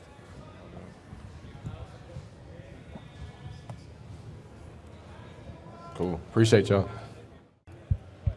Christian, over to your right. Dan Wakey with the LA Times. What was this free agency process like for you? I'm sure it went longer than you expected, and why were the Lakers the right spot? I think my ability to fit with this team, me knowing Coach Darvin Ham, me having a relationship with Rob, I think that was a big factor. Them calling my agent every day, me talking to Darvin Ham every day, and me being around Darvin when I was in the G League, probably about like 5-6 years ago. Him just having that, just rooting for me to try and be great. And then I see him in Milwaukee, and he was the guy, I was working out with. He was my player's coach, so we developed a great relationship through then. And he knew all the work I put in to try and get to where I wanted to be, and I think that was a big factor. Christian, you mentioned the relationship with Darvin Ham being a significant factor in your decision to come to the Lakers. Just with that relationship, can you detail a little bit more, just I guess, what those conversations were like between you and him over the offseason and just what he was saying to you to, I guess in essence, recruit you here? Yeah, I mean, we mostly talked about, my fit on the team, what I could bring to the table, my ability to shoot and space the floor for these guys. I think he said we were lacking in three-point shooting last year. That's something that they want to get better at. Transition that they wanted to get better at. We just had numerous conversations like that, and he was just very transparent and honest with me, and I felt like that was just a big thing for me. Hey, Christian, Jacob Choza, ABC7. We know what you can do on the offensive side of the ball, but what do you think you could bring defensively with this team? I think I was pretty good at switching last year. I think I struggled guarding bigger guys in the post. That's something I've gotten better at this year. But last year, I think, my ability to switch, my ability to block shots is a big thing. And then, me playing with Anthony Davis and, Jaxson Hayes, those guys being long, lengthy centers that can block shots and move their feet. They're both mobile. I feel like we can help each other out in a lot of ways. Christian over here. You play with a bunch of different teams over your career. Yeah. Do you hope that you can stick here and this becomes home for you with the Lakers? Yeah, for sure. I mean, this is my hometown team. I'm from Long Beach. I grew up watching this team. I grew up watching Kobe Bryant, so this is where I want to be long term. Christian, over here to your left. Yeah. You referenced Anthony Davis and Jaxson Hayes. How do you see you guys working together in two big lineups and just the different ways you guys can complement one another? Well, I mean, there's going to be times where, AD is going to get doubled in the post, and he's going to have to, have a guy to throw it out to. So I think my ability to be able to space the floor for him. And Jaxson Hayes, his ability to be able to get out in transition. He likes to run a lot. He likes to catch lobs. And, it's showtime. So it's going to be fun. Christian, Anthony was in here earlier kind of talking about how he wanted to be a guy that you and Jaxson could kind of lean on. Yeah. And that he can maybe help you guys. How has he helped you since you've been here? I would say he's been a leader. Him and LeBron, from what I've seen so far, has been a leader. Me and Anthony Davis has been in the gym since I got here on day one. I think the first day, I got here, him and LeBron, I got here at 7 a.m. Him and LeBron were already in the gym in a full sweat. So that kind of motivated me to all right, now I got to get here earlier than LeBron and AD. But, they're waking up at 6. I don't know if I'm waking up at 6, but, 7 o'clock will do. It's fun. They're good leaders. Hey, Christian, Darvin had mentioned his time with you in Milwaukee, and just wondered, what did you get to know about his philosophy as a coach defensively? How do you fit into the schemes that he likes to run for bigs? And then same thing on the offensive end with the ability to space but also score inside. How does that comfortability with Darvin impact kind of how you feel like you'll fit a little bit better even into this season? I don't want to give you the complete game plan, but okay. Like I said, I've been saying before, my ability to be able to space the floor, I think, was a big factor for him. Like I said, this team was lacking three-point shooting last year. He felt like it was, and my ability to knock it down at a high rate and a lot of attempts is great. So I think that was a big thing for him. I don't know what sets and stuff like that we're going to be running for me or anything like that in terms of coming off screens or stuff like that, but I think that was a big factor in my shooting ability. Yes, for sure. Hey, Christian, right. How much do you think playing with Luka last season will help with the transition to now playing with LeBron? Man. I think, to me, in my eyes, Luka was one of the best, pick-and-roll point guards in the league. I got to learn a lot in terms of him getting blitzed, double-teamed in pick-and-rolls, and him needing a short roll guy to kind of create the action for when he gets double-teamed. I feel like I've learned a lot in doing that, and I got better. I think I was actually one of the best bigs in the pick-and-roll off of doing that. I think it was like me and Dwight Powell or something like that. So I want to say it's the Luka effect, but, I had a little bit of part in that, and it was fun. Christian, based on the way last season ended and the summer went for you, how motivated are you do you feel like you have things to prove to this league about the kind of player you are? Yeah, for sure. I think there's a lot of false narrative out there that was about me. Whether you look at it or not, I put up, I think it was 17-9 or something like that, and I signed for a vet minimum. I've seen a lot of talk of why is he going for the vet minimum?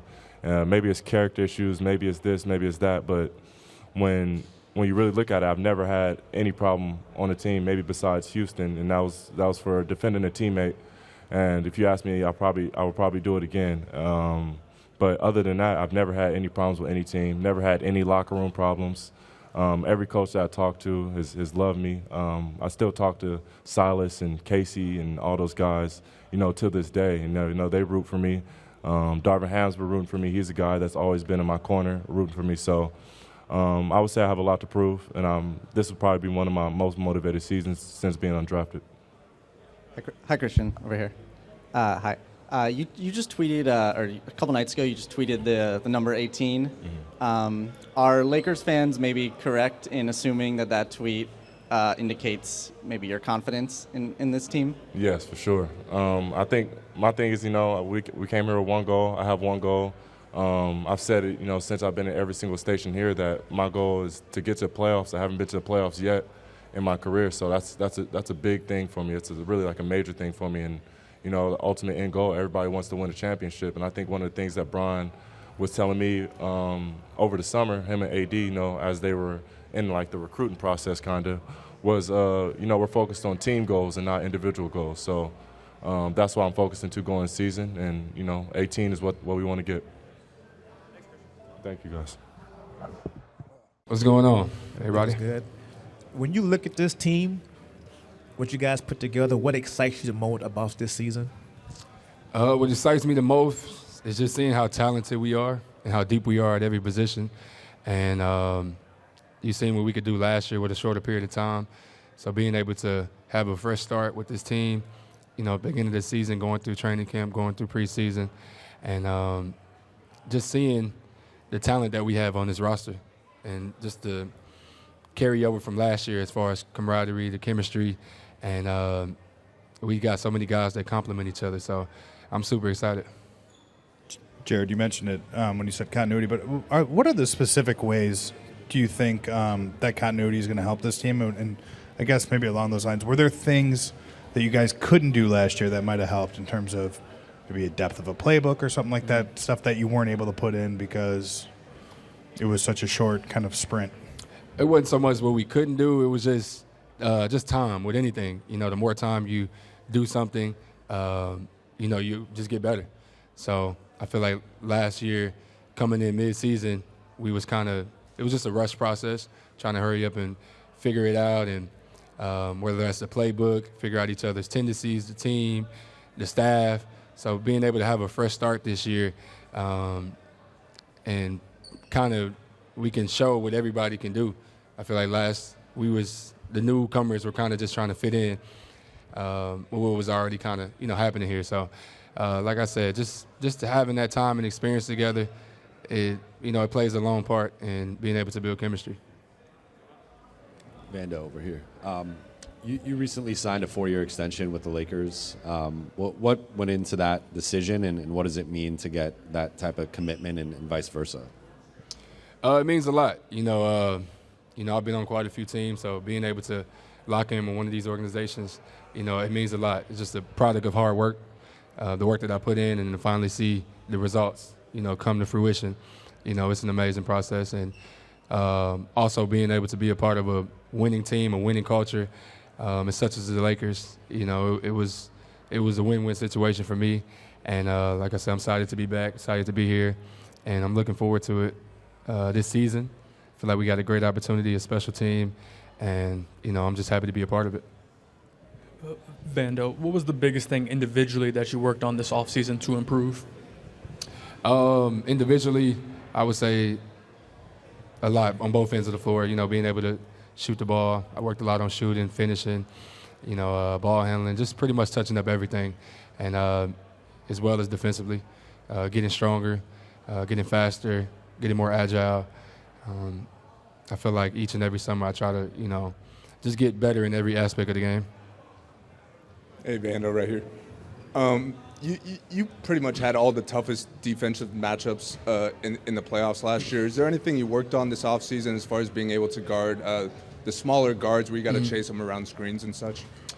My biggest focus this summer with that is obviously strength and really just conditioning. It's a lot being able to chase those guys around, especially at my size. So I would say conditioning and just being agile, being able to chase these guys around, direction of screens, fighting through screens, and just being able to, switch out on defenders or whatever the case may be. But I think the main focus for me was also being able to guard bigger guys as well. So I think strength played a factor, and just trying to really be a guy that can guard 1 through 5. And, that's my goal for the season. During your run through the playoffs, how did that kind of build your confidence, and what was a big lesson that you've learned just during that deep run? Say that again, I'm sorry. Of your run through the playoffs, what are some big takeaways that you've just taken from your game, and what are some major lessons that you learned? Throughout the playoffs, like I said, it was a great experience. Being able to make it that far, that was my first time being in the Western Conference Finals. So, each level we got to learn something different, individually and as a team, and really just learned that I belong. What I could do better to help our team reach that next level. And like I said, I just learned how competitive it is, how every play matters, and it's all about adjustments and attention to detail when it comes to playoffs. So just being able to be more locked in that aspect as far as the mental aspect and watching film, I think that plays a lot into it, not only just physically, obviously. So yeah. Yo, Vando, you spent a lot of summers working out in LA.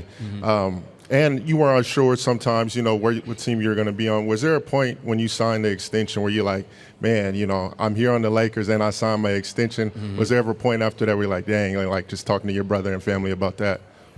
Yeah, no, it was surreal. Obviously I come out here almost every summer and train anyway. So being able to be out here full time, being a part of this type of organization, and, just locking in, and, it was a great feeling for me and my family. And like I said, to be a part of something special, what we have here, moving forward and being part of the future, it's like I said, it's just a great feeling. Yep. Appreciate it. How you doing, Rui? Ready to go? Okay. All right. LeBron just told us that you spent a lot of time with workouts this summer. I just wondered, where did that start? Did you approach him after the season, and was it? And what was kind of the main thing that you were trying to get out of those workouts throughout the summer? I think when it started from Phil, him and I know Phil's been walking out for years, and the Phil said, Phil told me after the season, he said that I think I should walk out with him, this summer as much possible. I think it's gonna help my games up, bring my games up. So then I was just trying to kind of see his schedule, he has a different stuff going on too. So whenever he's here or whenever he's travel, walkouts, I just kind of follow him, and just walk out with him. But it was great, I appreciate for him to let me walk out with him. It was a great experience for me, and just learning from him, of course on the court, but off the court, just taking care of his body, weight room, all kind of stuff, and just talk about stuff, basketball stuff, and I learned a lot of things from him. So I appreciate him, and of course Phil. Phil's a guy. He shout out to him. He connected me and him. So yeah. Hey Rui, good to see you. Welcome back. Yeah. Far be it for me to sit here and talk about somebody losing or gaining weight, but it looks like you've changed your body a little bit this summer. I just this is what happened. So, for some of these Lakers people, the social media people, they decided to post the picture next to Brown. That was the problem. My weight was fine. I was same weight last season. Have you changed your body at all? Did you lose weight this it's summer? more. I think it's more defined. That's what it is. I've been walking out, but it's just they put the picture next to him, the Brown. So that's why it looked like I was more. It's of course So. I was kind of mad about it, but no. My weight's fine. I'm just a little more defined. More like a basketball body. That's what it is. Yeah. Look at me. Look, you see? Yeah. No. Trust me. Yeah. Rui, your three-point shooting jumped almost 20% from the regular season to the playoffs with the Lakers. What do you feel like went into that rhythm and that flow that you were in, and then how sustainable do you feel like that is with the off-season work that you put in, that you can maybe not shoot 48% again, but shoot close to 40%? Yeah, even the one when I was a Wizards, I think the one season before, I was shooting 45% or something for regular season. So it was I already had it. I just I just had to get in the rhythm.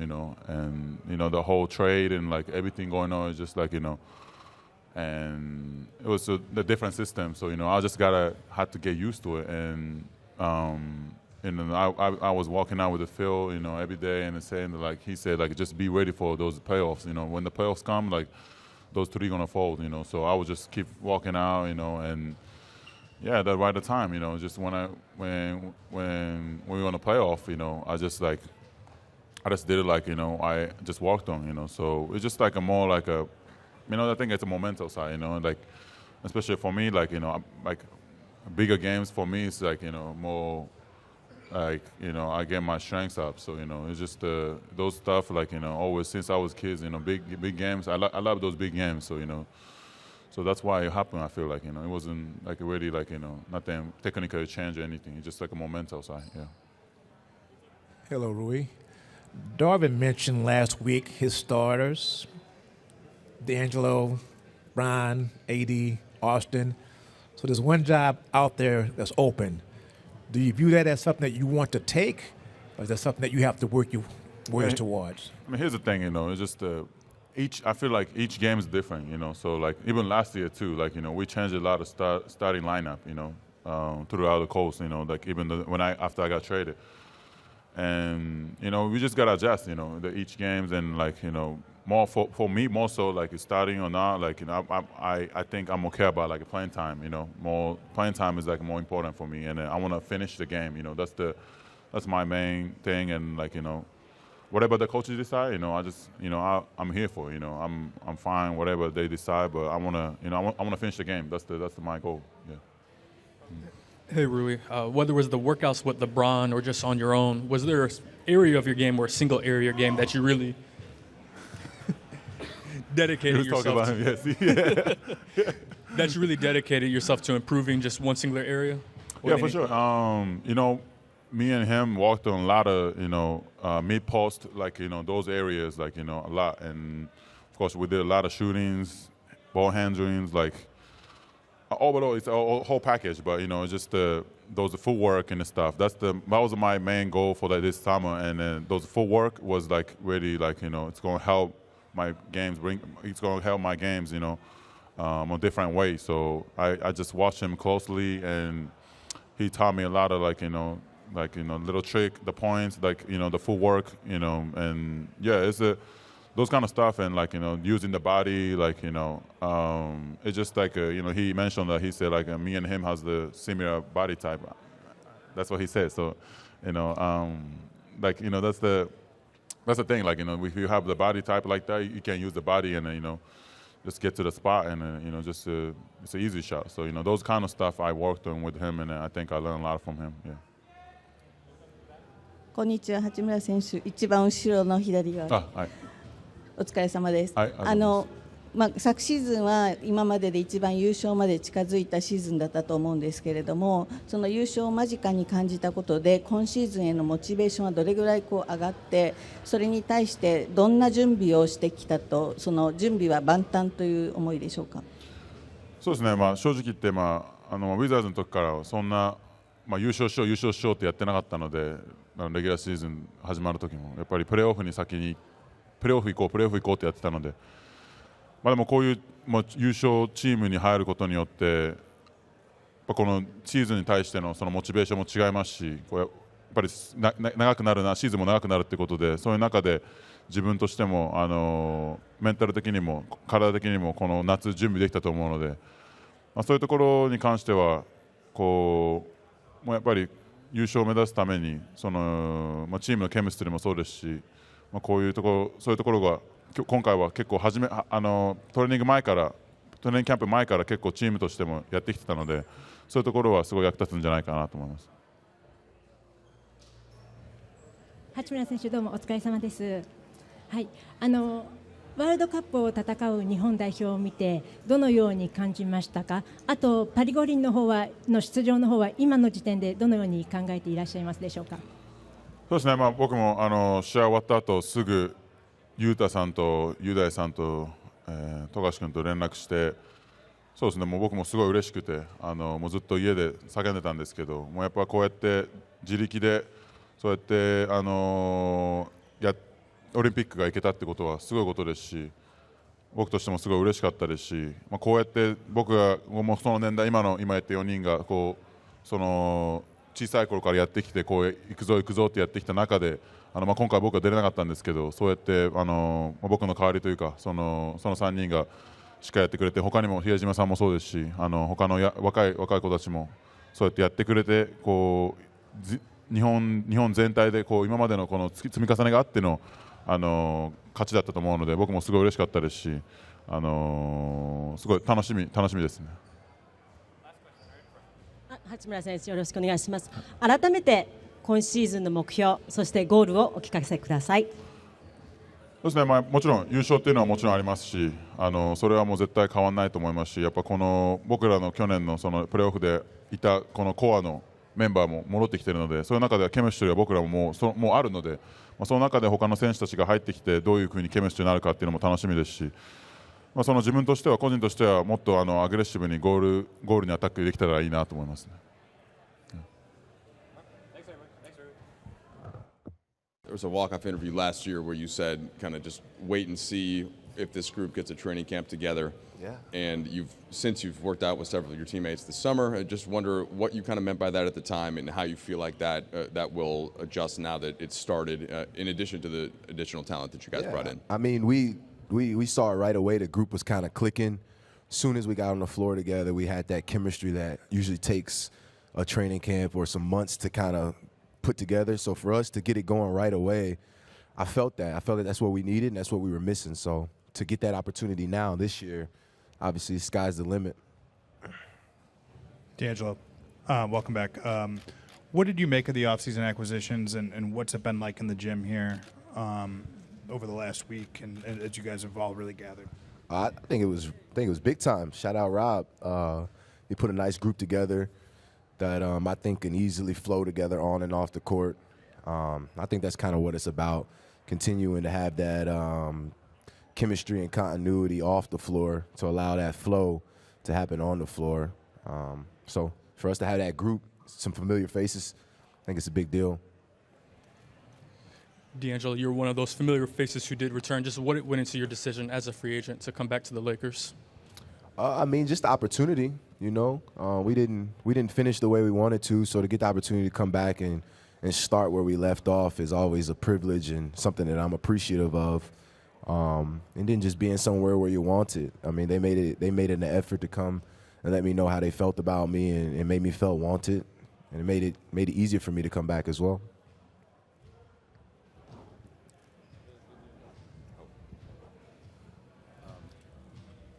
D'Lo, Rob talked about your off-season regimen and your training and how impressed they've been with just your body and everything. What can you say about what you did this summer and just kind of the shape you're in entering the season? Just the work. I mean, every summer you go into the summer with a plan. It's something you want to kind of attack. Every summer for me, it's always about my body, you know, trying to attack that form for myself and being the best physical shape that I can be in going into training camp or whatnot. It started for me earlier this summer. You know, I had limited my travel. I had a son, so I was at home a lot.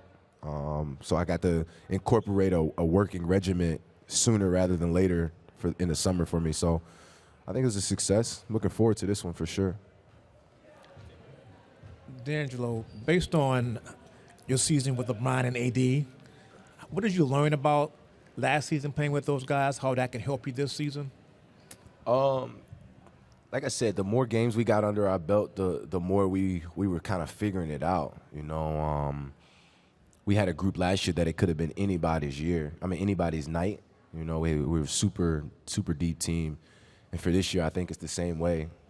Got a lot of guys that are more than capable of taking the game over, adding that energy, whatever it takes to impact winning for our group. Got a lot of guys that are more than capable of doing that.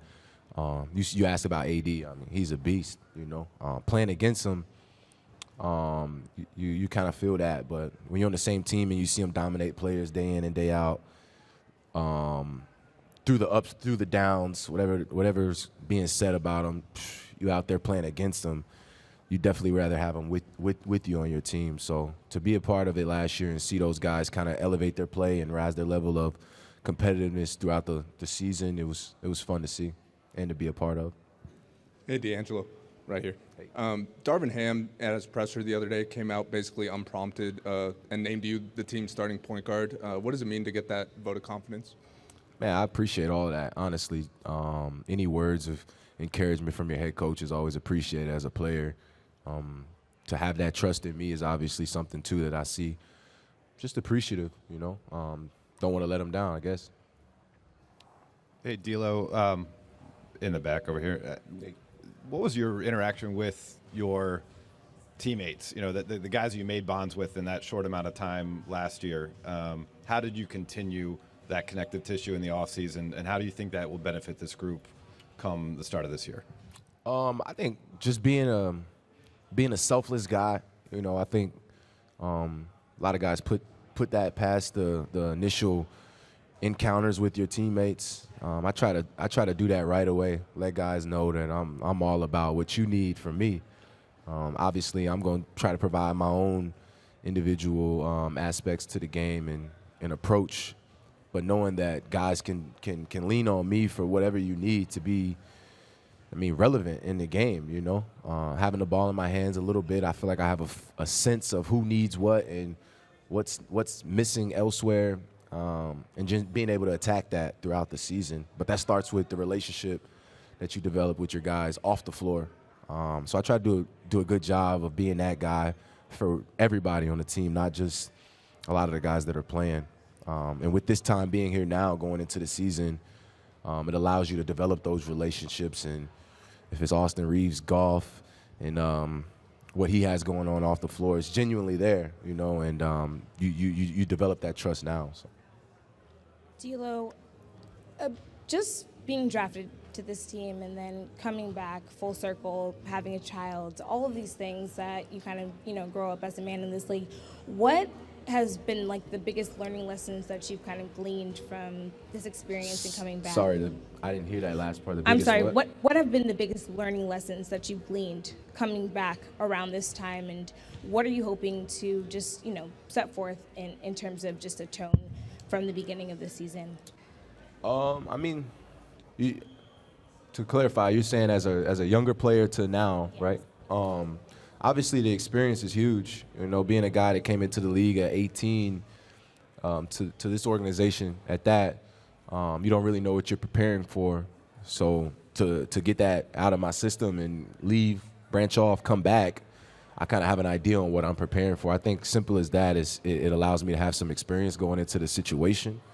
But as far as myself, I always try to focus on myself, my approach, my mentality, my what I'm going to do, my work habits, and then I try to give that to y'all on display whenever I can. But it's all about what can I do to help, not really what my opponent's going to do or what an organization's going to do with me or whatever that may be. So just being prepared for what I'm being kind of thrown into.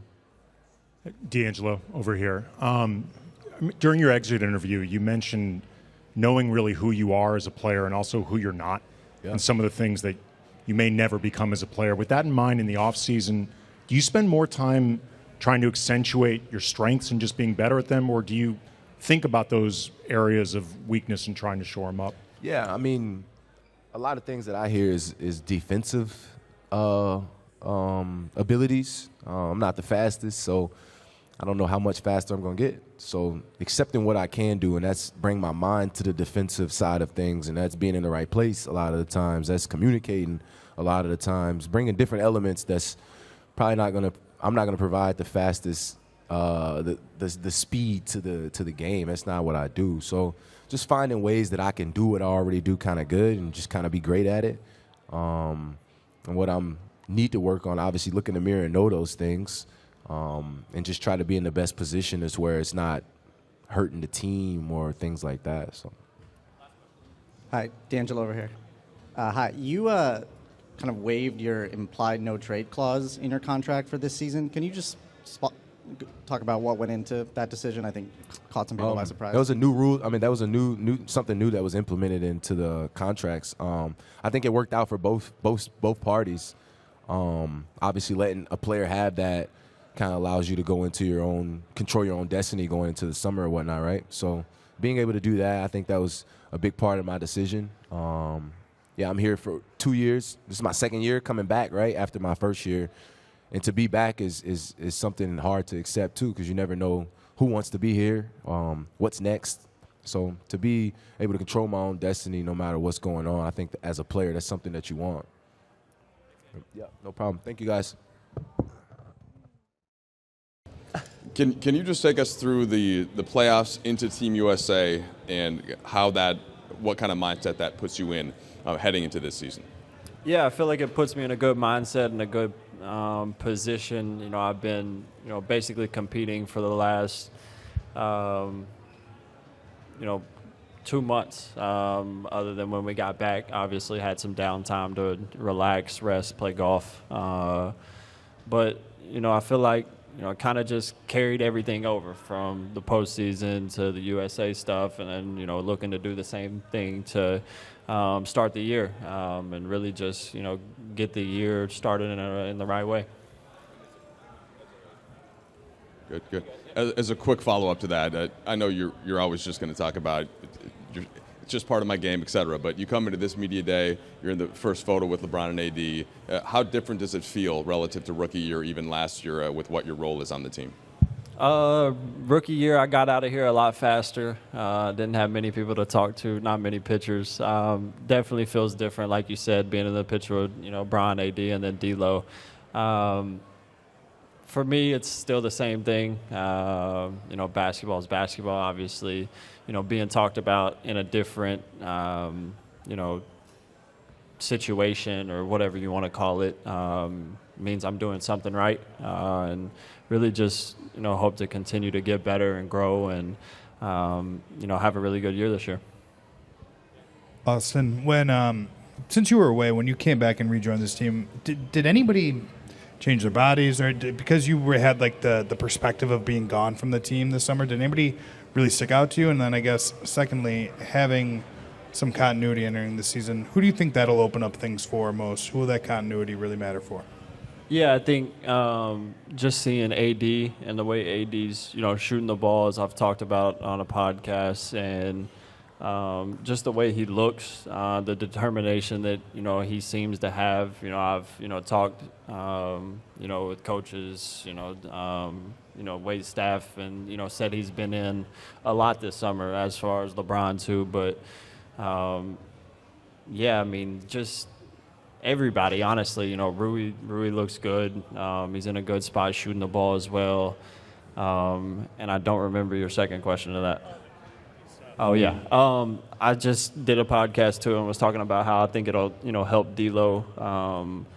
Just having, a structured, situation for him to feel really comfortable. Obviously he's, a very high-level talent and, has done a lot of things in the league. But just being able to go through, an off-season, or, you can even start to last year, at the trade deadline, having that into the postseason, and then now having an off-season, preseason training camp, all that to kind of build that foundation, and really just give him a sense of mind of what we really are looking for out of him as a team, everything. And I expect for D'Lo to have a huge year this year. Austin, we saw you have the ball more in your hands second half of last season into the playoffs. Game 1 against Memphis comes to mind. But Rob and Darvin last week were talking about potentially playing you more at point guard. So I want to ask, how comfortable are you in that role? And what have your conversations with Darvin been like in terms of potentially you being on the ball more this season? Yeah, I feel really comfortable. Point guard is basically the position I've played my whole life until summer college, and then obviously the last couple of years. But I feel like that's something that kind of never leaves you. Me and Darv have had conversations about that as well. Just having a little more opportunity to initiate, start, and it doesn't really necessarily mean make a play every possession, but just kind of get us into what we need to get into, and just kind of play that role. But like I've said a million times, we have so much talent on this team that every night it could be someone different, and it could be me, it could be D'Lo, Rui, like Gabe. Obviously, Bron and AD is going to be Bron and AD. But like I said, so much talent, so much opportunity for everybody else. And we got to see that, as a big picture for us. We can't get caught up in individual things. Like, we have to, really accept what we have, and that's a lot of talent and a lot of guys that can, do that. Austin, what's the biggest thing that you learned from your time with Team USA, and what's the one thing, if there's one, however many, that you hope translates in your game or your skill set from Team USA to the Lakers? I learned a lot just being able to be around, basically all-stars, Hall of Fame coaches, Spo, Steve, and Ty Lue in the NBA, and just being able to see the way that they, prepare for games, the way that they, get ready, schemes and all that. Like, you can learn a lot if you really just sit back and listen. So it isn't really just one thing that I learned. It was really just a lot of different things that maybe I could apply to what I do on a daily basis to get prepared for games or practice or something like that. Hi, Austin. How you doing? Doing good. When you look at your team, how good can you guys be, and how good can you be in the West when it's so competitive? We obviously think that we have enough to, compete to win a championship. Obviously, we haven't played a game yet. We got to take it, one game at a time, and can't look that far forward. But, having that, playoff push last year, Western Conference Finals, just getting that taste is really, that's all you could really think about. I mean, for me, especially, like, I just want to get back to that point and more. But I feel like we have an opportunity to do something special, and a bunch of guys that, you know, are really unified to doing that. That's all that really matters to us. Yeah, Austin, going around town, is there any specific example of a time when you said you realized you're a celebrity and that people know you? Not necessarily here, because I haven't been here this summer, obviously traveling with Team USA. But, you know, kind of that whole experience, starting Spain to the Philippines, you know, just the ovations, you know, I wasn't really able to really go anywhere in the Philippines, especially. Anytime I walked out of the room into the lobby, you know, it was pictures, autographs, and if you know me, like, very, you know, low-key, you know, state of myself kind of person. So it was really just that, just getting out, you know, into a different country and just seeing that, you know, people actually know who I am. It was an unbelievable experience and something that was cool to me. Hey, Austin, Jacob Chose, ABC7. With Coach Ham announcing you and D'Lo as the starting backcourt, what was it like sharing the court with him last season, and how well do you guys feel like you complement each other? It was great. I've said many a times that, you know, D'Lo was a big reason for, you know, me kind of making that jump, you know, after the trade deadline, just the confidence that he brought to me, the, you know, freedom that he, you know, preaches you to play with, that you can see the confidence that he has, and that, you know, trickles off to everybody. So, you know, he was major for what, you know, I did, you know, going down the stretch, you know, every time out, every time, you know, I was struggling or anything, he was the first person in my ear telling me to let it go, to go be myself and, you know, just be confident in what I could do. So super excited to, you know, get this year kicked off, you know, especially playing alongside him. Hey, Austin, back here, all the way back. Hey, you've gotten a lot of attention this year, obviously, between kind of the end of the playoffs through the Team USA stuff. What do you think people were able to learn about you during that time, and what do you think they still don't get or don't really understand? That's a great question. Hopefully everybody's learned that, you know, you see what you get. Nothing, you know, I feel like is going to change me from being me. You could go with the pregame fits. Still going to be hoodies and sweats. And that's really, you know, the only thing I could think of as far as, you know, what I would hope everybody to understand. But it's been an amazing, you know, last 6 months for me, my family, and something that I'll always remember. Thanks, Austin. Perfect. Appreciate y'all. AD, we just spoke to Rob and Darvin a couple days ago about the conversations in the offseason and the extension and kind of the mutual, like what they were expecting, what you wanted. Can you take us through that period and how that impacted your summer as you head into now this season? It didn't. I mean, they offered the extension. I accepted. That was really it. You know, my workouts didn't change, you know, because of the extension or anything like that. So let's say they contacted my agent. The agent contacted me. We had a meeting. That was really it. Morning, bud. How you doing? Good. How do you and your teammates feel with the pressures, if you will, not only to have a successful season, but to win the whole thing? Because every year that statement is made about you and your team that you're going to win it, or at least get in the championship round. We don't put pressure on ourselves, no pressure for us. We go out and compete at the highest level. Try to get better each and every day. You know, we let the rest take care of itself. You know, we do what we're supposed to do. Practice, games, shoot-arounds, film, and get 1% better every day. It'll help us win a lot of basketball games, which at the end of the day, you know, we want to compete for championships, but, you know, we don't go out and, you know, day one of camp, all right, this is what we have to do. We're going to win a championship. We're going to do this. You know, things don't happen that way. So we do the little things, and hopefully that lead us to, you know, hopefully putting up 18. 80, good to see you. Hey, so you won a championship with the Lakers with Dwight Howard and JaVale McGee as your teammates in the paint. What do you think of the additions of Jaxson Hayes and Christian Wood, and how do you anticipate your role vacillating between the 4 and the 5 this year?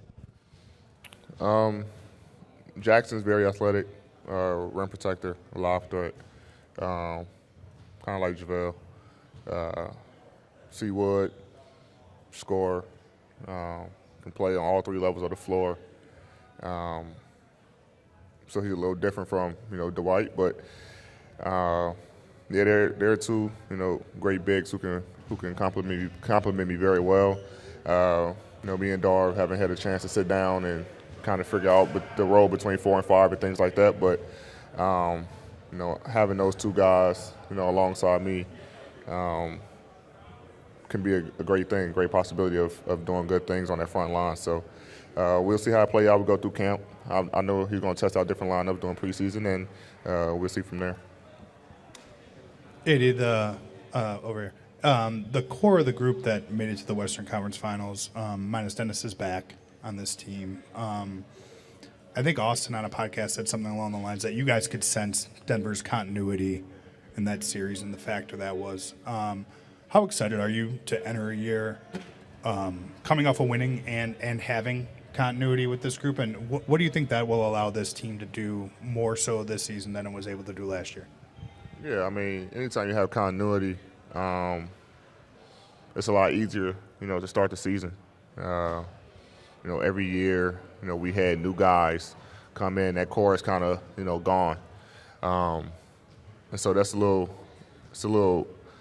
tough when you're trying to, compete for championships. But I think now, that the core group, me, Austin, Rui, D'Lo, Bron, Vando, like you say, everybody really that core group except Dennis, we're back. And it kind of gives us, kind of a head start going into this season, into camp, to kind of build off where we left off last year.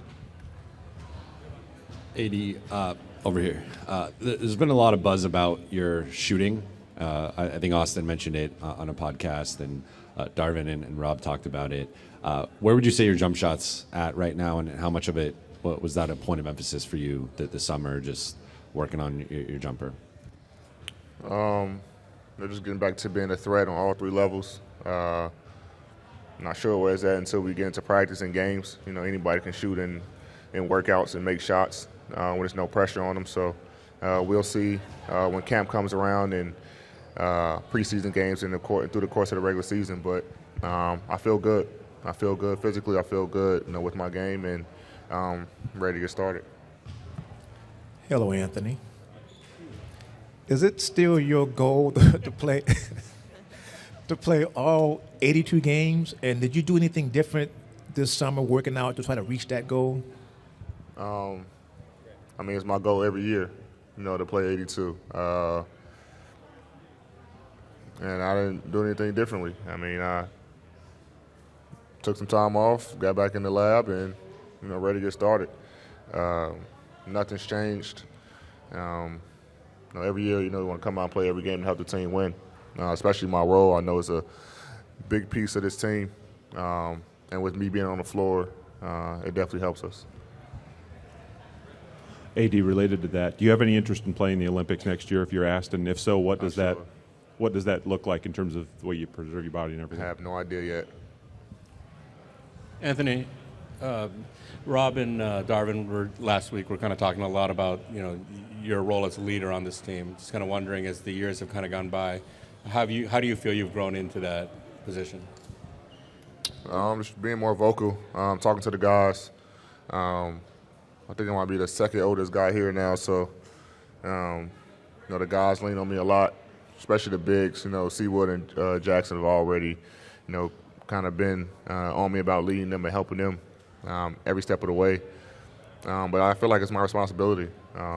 Being one of the leaders of the team alongside Brian, it's my job to help them guys and help the young guys to continuously being on them, letting them know what we need and how we can get better, and giving them advice so we can all be together and unified to be able to compete for a championship.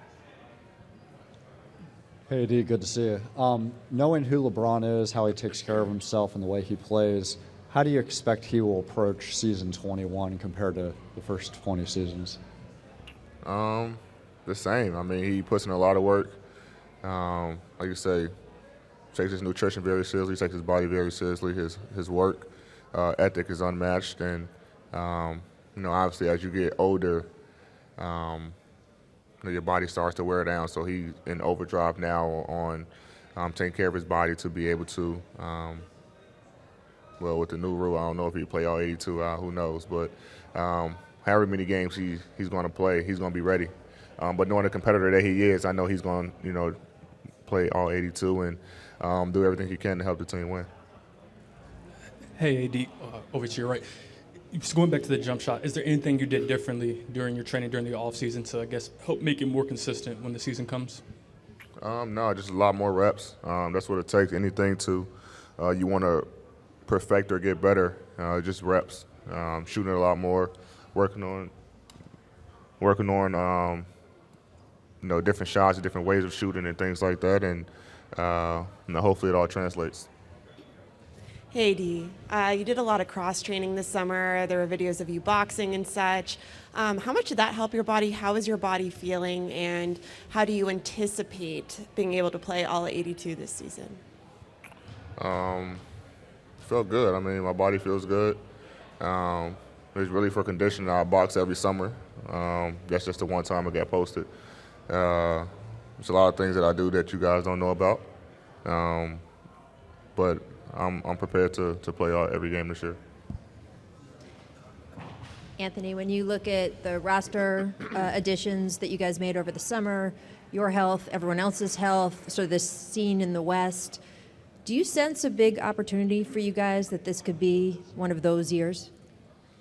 It's going to be a fun year, very competitive. A lot of teams around the league has made a lot of good moves to help improve their team. We did as well. So we know every night going to every game is going to be a battle, and I think we're prepared for it. Obviously, we have a lot of work to do, but I like our chances against anybody. We have depth, we have speed, we have shooting, we have ball handling, we have playmaking. We have it all. Now just trying to get on the floor and start making it work. AD, the NBA has made it a point to try to put more emphasis on the regular season with the 65-game rule for winning awards, the resting rules, the in-season tournament. I'm curious what your reaction was to any of that stuff, and then lastly on the in-season tournament, are you excited about it? Is that something that you guys will treat differently in any way? As far as the in-season tournament, no. I mean, it's not like, it doesn't count against our record. So every game still matters. It's a little different. I think we, test it out this year and just kind of see how we like it. But, we're not going to treat it any differently than any other game. We still have to win those games. As far as the 65-game rule, it don't matter to me. I mean, it is what it is. There's nothing we can do about it, Just go out there and lace them up, and whoever suits up for 65 get a reward. I mean, I'm not the one to play for individual awards, so I don't think that really bothers me at all. AD, over here. This is a bit of a follow-up to a previous question. When we spoke with Rob last week, he was marveling at the kind of work that LeBron was putting in prior to this season. When you hear about that and the commitment he's making to this coming season, what kind of effect does that have on the rest of the squad, if any? I mean, we all working, we all committed to helping this franchise. And, anytime you see, not just Bron, obviously, he's a big part of this team. But anytime you see any of our guys, working, we feel good because now guys are putting in work to help the team and doing their part to, bring whatever skill set that they have to this team when we need it. So, Bron doing his part. Austin obviously was playing. D-Lowe's here. Rui, been with Bron all summer. Seawood came right in and got to work. Jaxson, so all our guys, are Taurean, all our guys just come right in and start working. So that way, when camp starts tomorrow, guys are not trying to get in shape. Guys are not trying to find their rhythm. We can hit the ground running. Yeah, given the length of your contract extension, do you think this is your team now? I think this is the Lakers team, and I play for the Lakers. AD, I just want to ask you, when you first came into this Lakers organization, I asked you about the camaraderie of the team. Can you just evaluate the chemistry of this team going into training camp, but also into the season, and just, what you would say about some of these young guys coming in? Yeah, we had a couple workouts together where we really felt out the chemistry, and I think we're a lot further than we were last year. Guys come in and accepted each other, going out to eat with each other or whatever guys are doing, and I think we're very connected, well connected, and I think we'll be ready to start the ground running tomorrow. Morning, LeBron. Jim Hill from KCAL 9 News. What has been, or what is the key to the success for you and your longevity to play as long as you have for this high rate of success and consistency? I just think it's having to stay focused and understanding being passionate about the purity of the game. Understanding the ones that came before me, respecting the history of the game, and also understanding that if you want to be great at something, you gotta put in the work, and there's no substitution for work. I put in the work, on the court, off the court, keeping my mind fresh, or keeping it as fresh as I can, keeping my body as fresh as I can, keeping my game as sharp as I can, and then just pouring it all to the sport that I've loved for a lot of years now. So I think that's definitely helped me get to this point. Can you also address, this has been an up and down year for you. I mean, one of the ups was with Mookie Betts at the ballpark at Dodger Stadium and things like that, and then there's the incident with your son. How is he doing, and how has the family managed to get through this crisis? Bronny is doing extremely well. He has began his rehab process to get back on the floor this season with his teammates in USC, and it was a successful surgery that he had, but he's on the up and up. It's definitely a whirlwind and a lot of emotions for our family this summer. But the best thing we have is each other, and we stuck behind each other and gave Bronny strength throughout the whole process. And we're happy to see where he is today, and we look forward to seeing what his future still has in store for him. LeBron, how you doing? Just to follow up on that, how has that just put anything else into perspective for you, just as a parent, going through that as you think about your career and your family and all of it heading into year 21? Nothing else matters besides my family, and obviously I'm gonna dedicate this, the season because to Bronny because of the incident that happened this summer, and understanding that it just puts everything in perspective, and no matter what's going on, in your life at that point in time, that the only thing that matters is your family. So to see what he had to go through, or what he's been through over the last few months, it's been a lot. I can only imagine how it's been for him, because it's been a lot for me. It's been a lot for our family. But the man above definitely has given us a lot of strength, and has given Bronny the strength to bounce back. And if he was to walk through the door right now, you wouldn't even know that he had what he had because of how well he's moving, how vibrant he is, and it's a beautiful thing to be able to have him where he is today. And I give the biggest compliment and the biggest shout out and the biggest praise to the USC training staff and coaching staff. When the incident happened, they were Jimmy on the spot. They didn't waste no time. and they were amazing in their efforts to make sure that our son was very well taken care of, and also Cedar Sinai as well.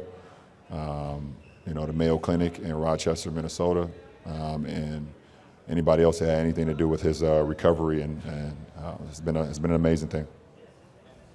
LeBron, first of all, very good news and happy to hear that about Brownie. From a basketball sense, when you reassessed the Denver series, how much do you think continuity played a part in that? And then, I guess, along those lines, coming into this year with a team that really only made changes around the edges and was able to bring much of its core back, how did you feel about the continuity that you're going to enter this season with?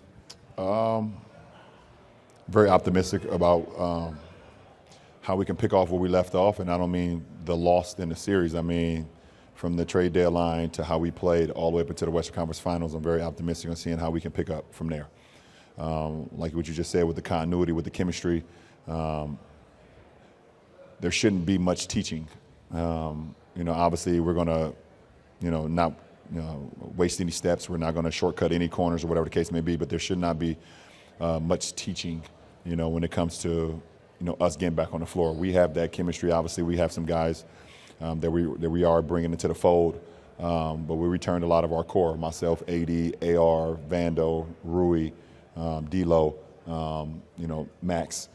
So we have a lot of guys that know the system that can pick up right where we left off with just a little refresher. So, and I believe the guys that we brought in are smart enough to be able to catch on very fast.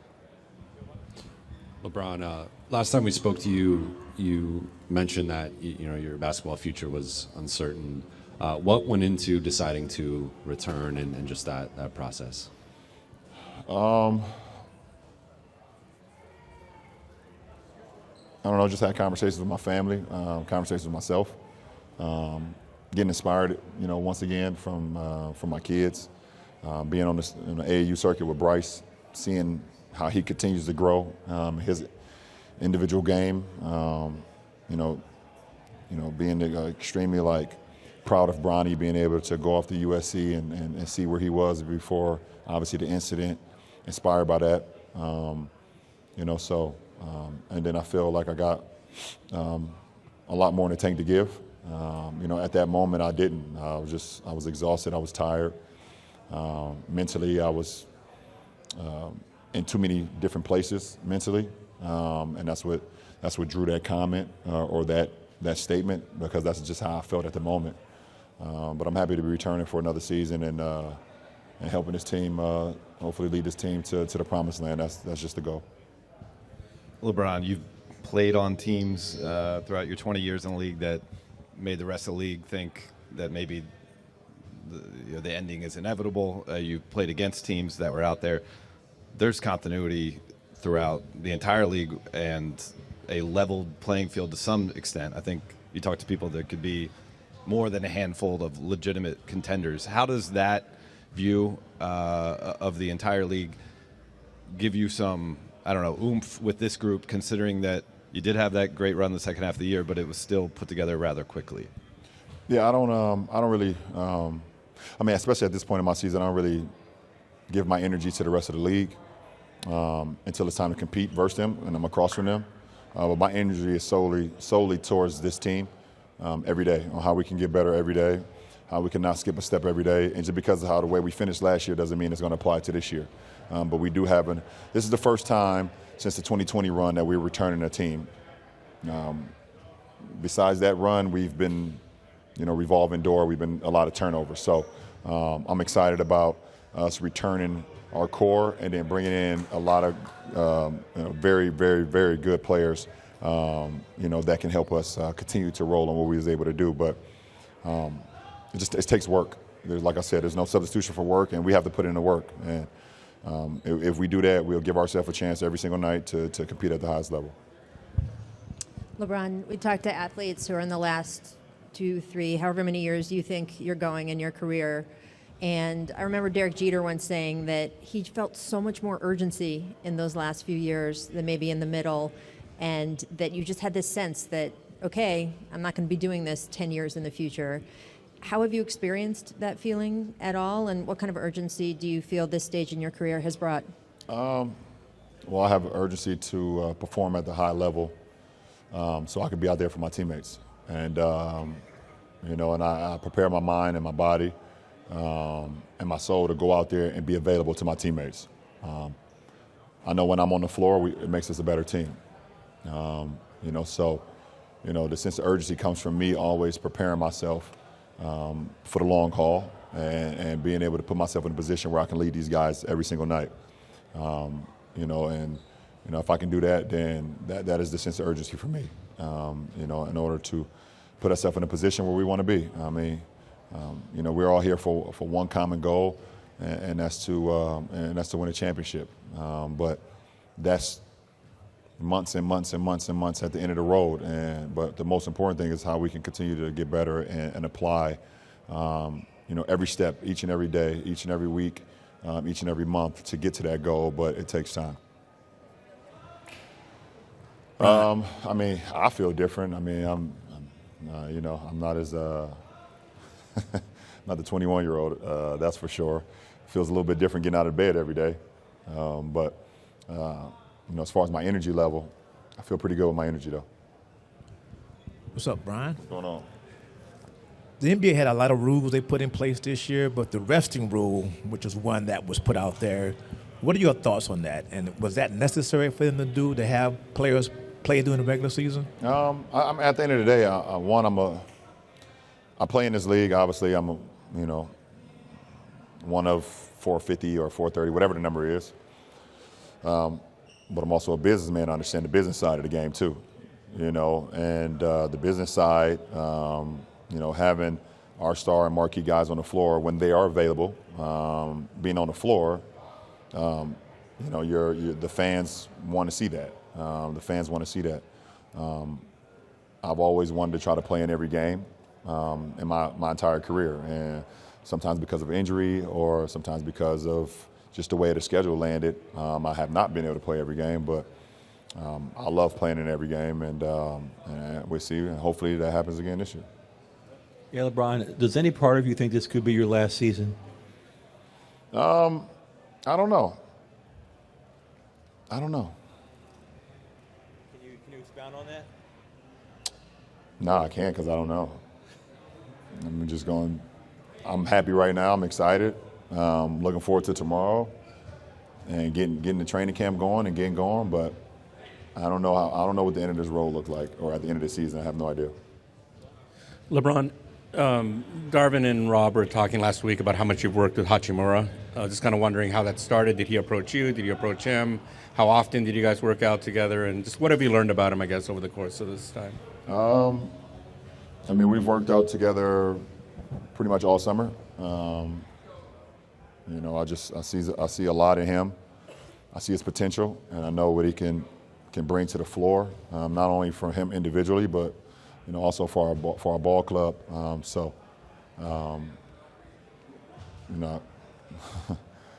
call him my Daniel son, and I'm Mr. Miyagi, and I'm calling him my understudy. I get him every single day, and we work every single day while we've been together throughout this off season, and I want him to be as great as he can be, or as great as he want to be.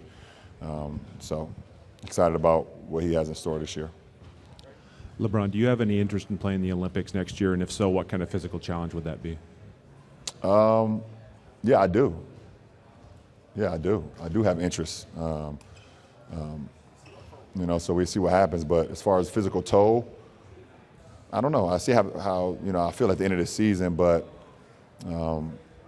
from the players that we have here and that I can think off the top of my head that can fill that roster up, I don't think it'd be too much of a physical toll. I wouldn't have to do much. Rebound a little bit, pass a little bit, defend, block some shots, But we see what happens. LeBron, to your right, speaking with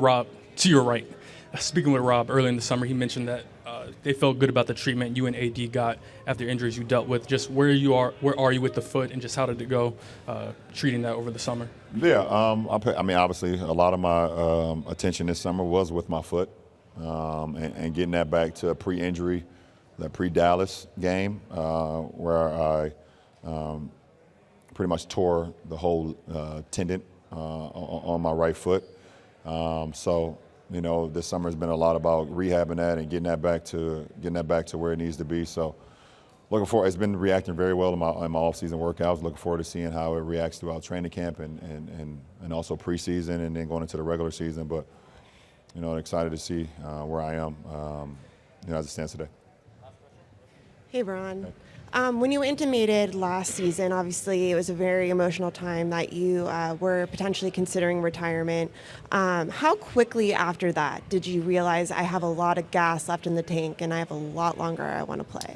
I don't know. I don't remember how quickly or how long it was. I can for sure tell you it wasn't super quick. I got away from the game for quite a while and just started focusing myself and my family pretty much and what we're going to do this summer and, you know, start getting my schedule ready to, you know, travel with the kids. I know what kind of got me out of the funk, though, was coaching Bryce's team down in Augusta for Peach Jam, you know, and just seeing the love and just seeing the, you know, just play for the love of the game and being around all those kids, you know, with our AAU program. They were just out there just competing and wanting to win and just putting everything on the line and had nothing to do about, you know, social media clicks or money or fame or none of that stuff. They were just playing to be able to put themselves in position to possibly win Peach Jam, you know, and to have a special shout out to Rajon coming down and helping me coach throughout those few days. Truly appreciate you, Doe. But just seeing that kind of got me going a little bit. And but I don't have a line or a timetable of when it started to turn that I will be returning this year and being back in uniform. I appreciate it.